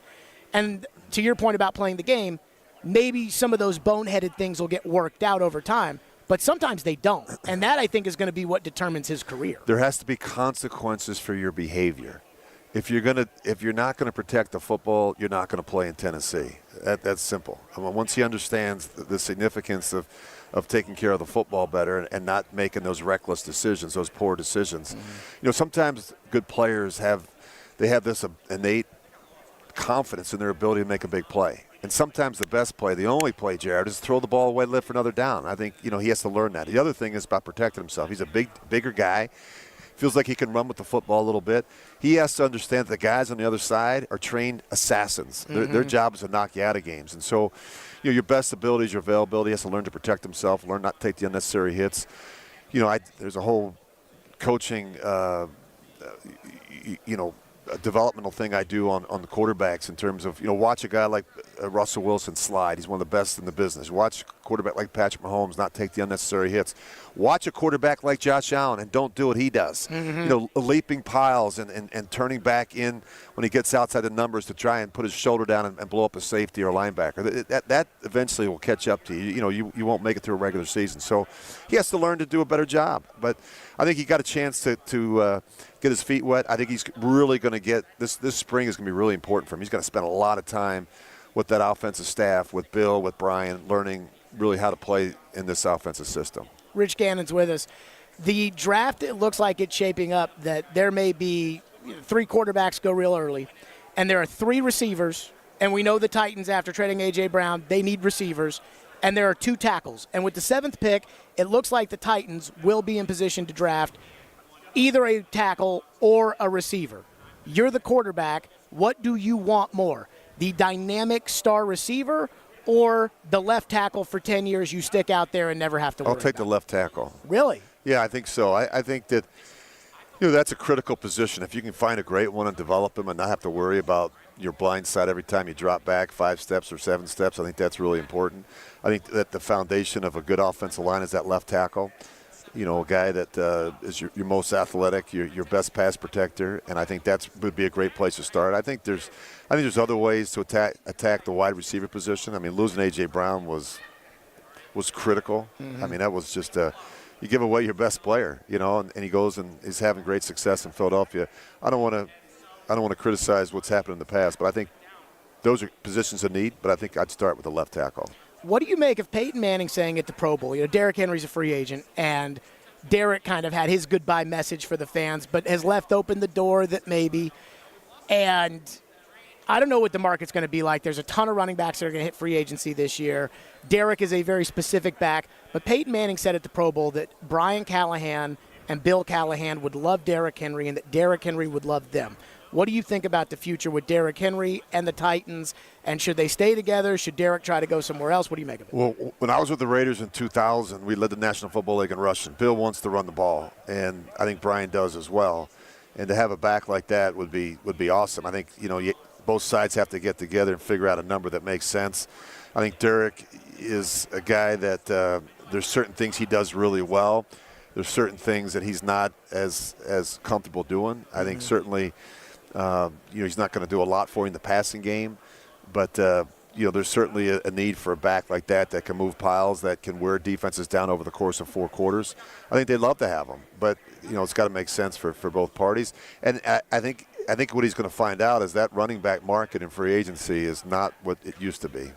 I wonder if we're talking like $3 million might crazy. Be what it's crazy. And I think as a league we've devalued that position. I mean, I think we really have. I mean, I think you look at teams that have running backs that are there 1 year and next. I mean, look at Andy Reid. I mean, Isaiah Pacheco. They figure out they can get guys in the mid to late rounds in the draft and plug them and play them. And they've got multiple backs that they run through there and they use during the course of a game. Few teams are just having that one bell cow back that's going to carry the ball 25, 30 times a game. The game's just changed. It's evolved. We don't really have many of those backs anymore, or those types of systems anymore. Rich Gannon's with us. Why can't Vrabel get a job, or why didn't Vrabel get a job? I have no idea. I don't understand why Coach Belichick didn't get a job. I mean, Pete Carroll. Well, I think, you look at Coach Belichick and Pete, they're both in their 70s. Maybe that had something to do with it. But I've got great respect for Mike. I did a lot of Tennessee Titan games. He's a guy that, is just a really good football coach. And I think he'll eventually get back into the league. But it was just a weird cycle. I think a lot of these owners, they want to hire these young offensive coordinators. Everyone's looking for the next Kyle Shanahan. They're looking for the Sean McVays, the guru. The Zach Taylors. They're looking for the gurus. I say they got their tight pants, and they got their lattes and their giant play cards, and they just bury their. And I wanted that though, because I think what's happened in this league is that if you develop a quarterback, you then lose the quarterback, or you lose kind of the guy with the quarterback. You lose that offensive coordinator. And then, it's like the Titans running Todd Downing out there, and he just wasn't able to do with Ryan Tannehill what Arthur Smith did. I agree with you. I tell you, I just really think you guys are going to love Brian Callahan. I mean, Brian he's the real deal. So that guru is the good guru. I just think Brian does it the right way. I don't think he's all flash. I think he believes in running the football. I think he believes in protecting the quarterback. I think he believes in a lot of the core qualities and characteristics that you'd want in a football team. Toughness, physicalness, getting after people, smart football team, detailed, execution, precision, all those things that when you think about successful teams that do it, and I think developing the quarterback position. There's 30 coaches that have been fired, 30 in 4 years. Think about that. We got 8 this year. We had 5 the year before. We had 10 the year before that and 7 the year before. That's 30. There's only 32 teams, Jared. 30. And why are we firing everybody? Because we don't have a quarterback. Mm-hmm. Now with the exception of Justin Herbert in Los Angeles with the Chargers, for the most part, we fire him because their quarterback room's not right. Bill Belichick got fired because his quarterback room wasn't right.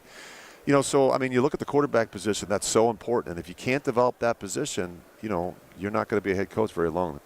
What do you think Chicago should do? They got that whole Field situation, number 1 pick. It seems like there's a lot of smoke around there. I look what the Packers did when they had Brett Favre and they drafted a guy named Aaron Rodgers with the 24th pick in the first round. Then I looked with what the Packers did when they had Aaron Rodgers and they drafted Jordan Love.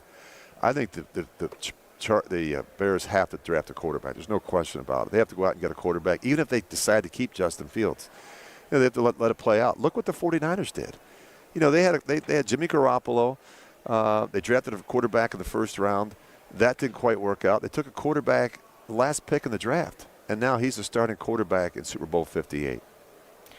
Last one for you. This was my favorite thing. So after the draft, first of all, we play your cuts all the time. You're on Sirius XM NFL Radio. You're on with Bruce. Yeah. You give Bruce a hard time, which I like. Yeah. But we played this cut after the draft. It's my favorite cut. And I'll say this. When it came to Levis, I do think there were a lot of questions about him, not off the field in a bad way, but off the field in like a, can I take this guy seriously as my quarterback? There's no question. Leading up to the draft, I mean, we talked to a lot of scouts, a lot of people in the business, and there was some concerns. I think that's why he got drafted where he did. So this is my favorite. This was you after they drafted him.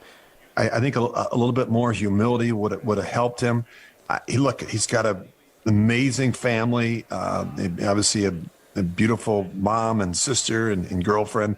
They were all with him in the draft room. My advice, maybe just one of the three and not all three.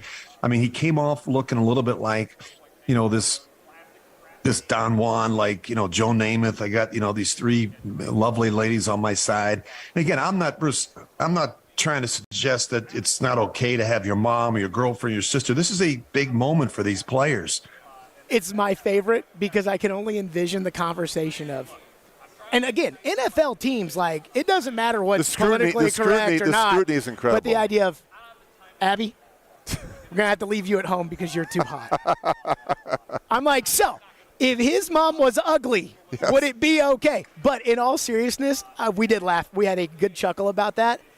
I do think perception is. I think he rubbed a lot of people the wrong way through that process. Yeah, perception's important, and look, I've made mistakes. I've did some things I regret. But perception's really important, and when you're going through that process, the scrutiny is incredible. I mean, they ask you all these questions. The background checks are amazing. They'll talk to people in your dormitory. I mean, they'll talk to people, that at the hotel to find out where you say thank you and please, where you're respectful. I mean, that's an important position, and that's the CEO of the organization, and you want a great leader and a guy that understands it and can get out in front of the media and represent the team in a positive light. I think Will's well on his way. I'm excited for him. I think he did some good things last year, as we talked about, Jared. I just think he's got to fine-tune some things. I think, as you said, the decision-making is really important, eliminating some of the bonehead plays, protecting himself, not taking any unnecessary hits. But I think this is a really important offseason for him. What always concerns me, and I'll leave you with this, as a young quarterback, when you go from one system and all this terminology and verbiage, and then we pull the playbook away from you, pull the rug out from under you, and now right before your second season, here, learn this. But does the fact that Zach Taylor comes from the Rams and that Liam Cohen, who he had at Kentucky, was with the Rams, does that help? Yeah, it does help. There's at least a baseline, but there's a lot of new learning, and so if you're not building on what you did last year, you're starting over, and so that's going to be a challenge for Will, and that's why he needs to be at that facility. He needs to live at that facility this offseason. Rich Gannon, SiriusXM NFL Radio, former NFL MVP, crushed the Titans in the 2002 AFC Championship Bro, game. you're the best. Thank you, Rich. Appreciate you.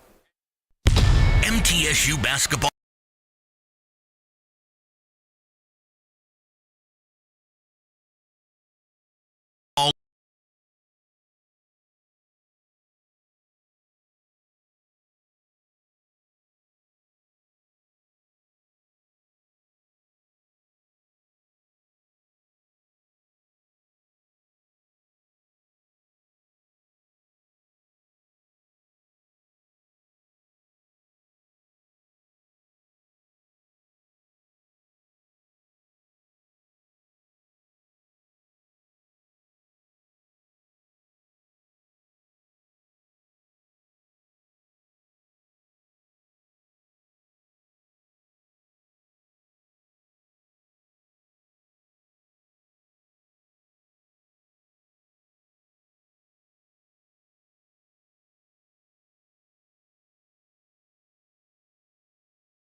Live out at Radio Row, Super Bowl 58. Boy, I tell you, what a freaking show we've had. That was great stuff from Rich Gannon. Again, if you missed any of it, just go to the podcast where you get them and listen to that. And Solomon Wilcots was great today, and Thomas Dimitrov. Thomas says, give Rand another chance. So we'll think about it. We'll continue. I told the Titans I'd give him a chance. I mean, he's going to be the general manager this upcoming year. Tomorrow's show, by the way, I do want to tell people, Fitz is going to be with us for a whole hour. So Fitz is going to be with us as he normally is on Wednesdays for a whole hour. Warren Moon will join the show. Hall of Fame quarterback, Hall of Fame Oilers quarterback Warren Moon will join us tomorrow on the show, which I guess I'm pretty stoked about. And then there's one other thing I want to get to, and that is apparently there's a new streaming service that's out. ESPN, Fox, Warner Brothers Discovery are forming a joint venture to launch a streaming sports service in the U.S. Thousands of high-profile sporting events will be showcased on a standalone app. Great. Do you get the Predators and the Braves? Because I got all those channels now. I don't need an extra streaming service to be able to watch the NBA on TNT. Sorry, I don't care. So just tell me this right now. Do you have a streaming service for me that has all the football channels, CBS, NFL Network, Fox, NBC, ESPN, ABC, and you've got the Predators and the Braves? And if you don't have that, then I'm not interested in buying another streaming service. And the idea, and they're going to do things with this streaming service that I'm going to have to deal with. You know I'm not going to want to deal with that. It's going to drive me crazy. But, again, another streaming service to watch more sports. Great. That's it for us. Great show today here on the program. We'll see you tomorrow at 2 o'clock, live from Radio Row, Stillman and Company. We will see you tomorrow at 2. Hey, Jerry, I didn't know you liked soup. It's the first ever Super Saturday.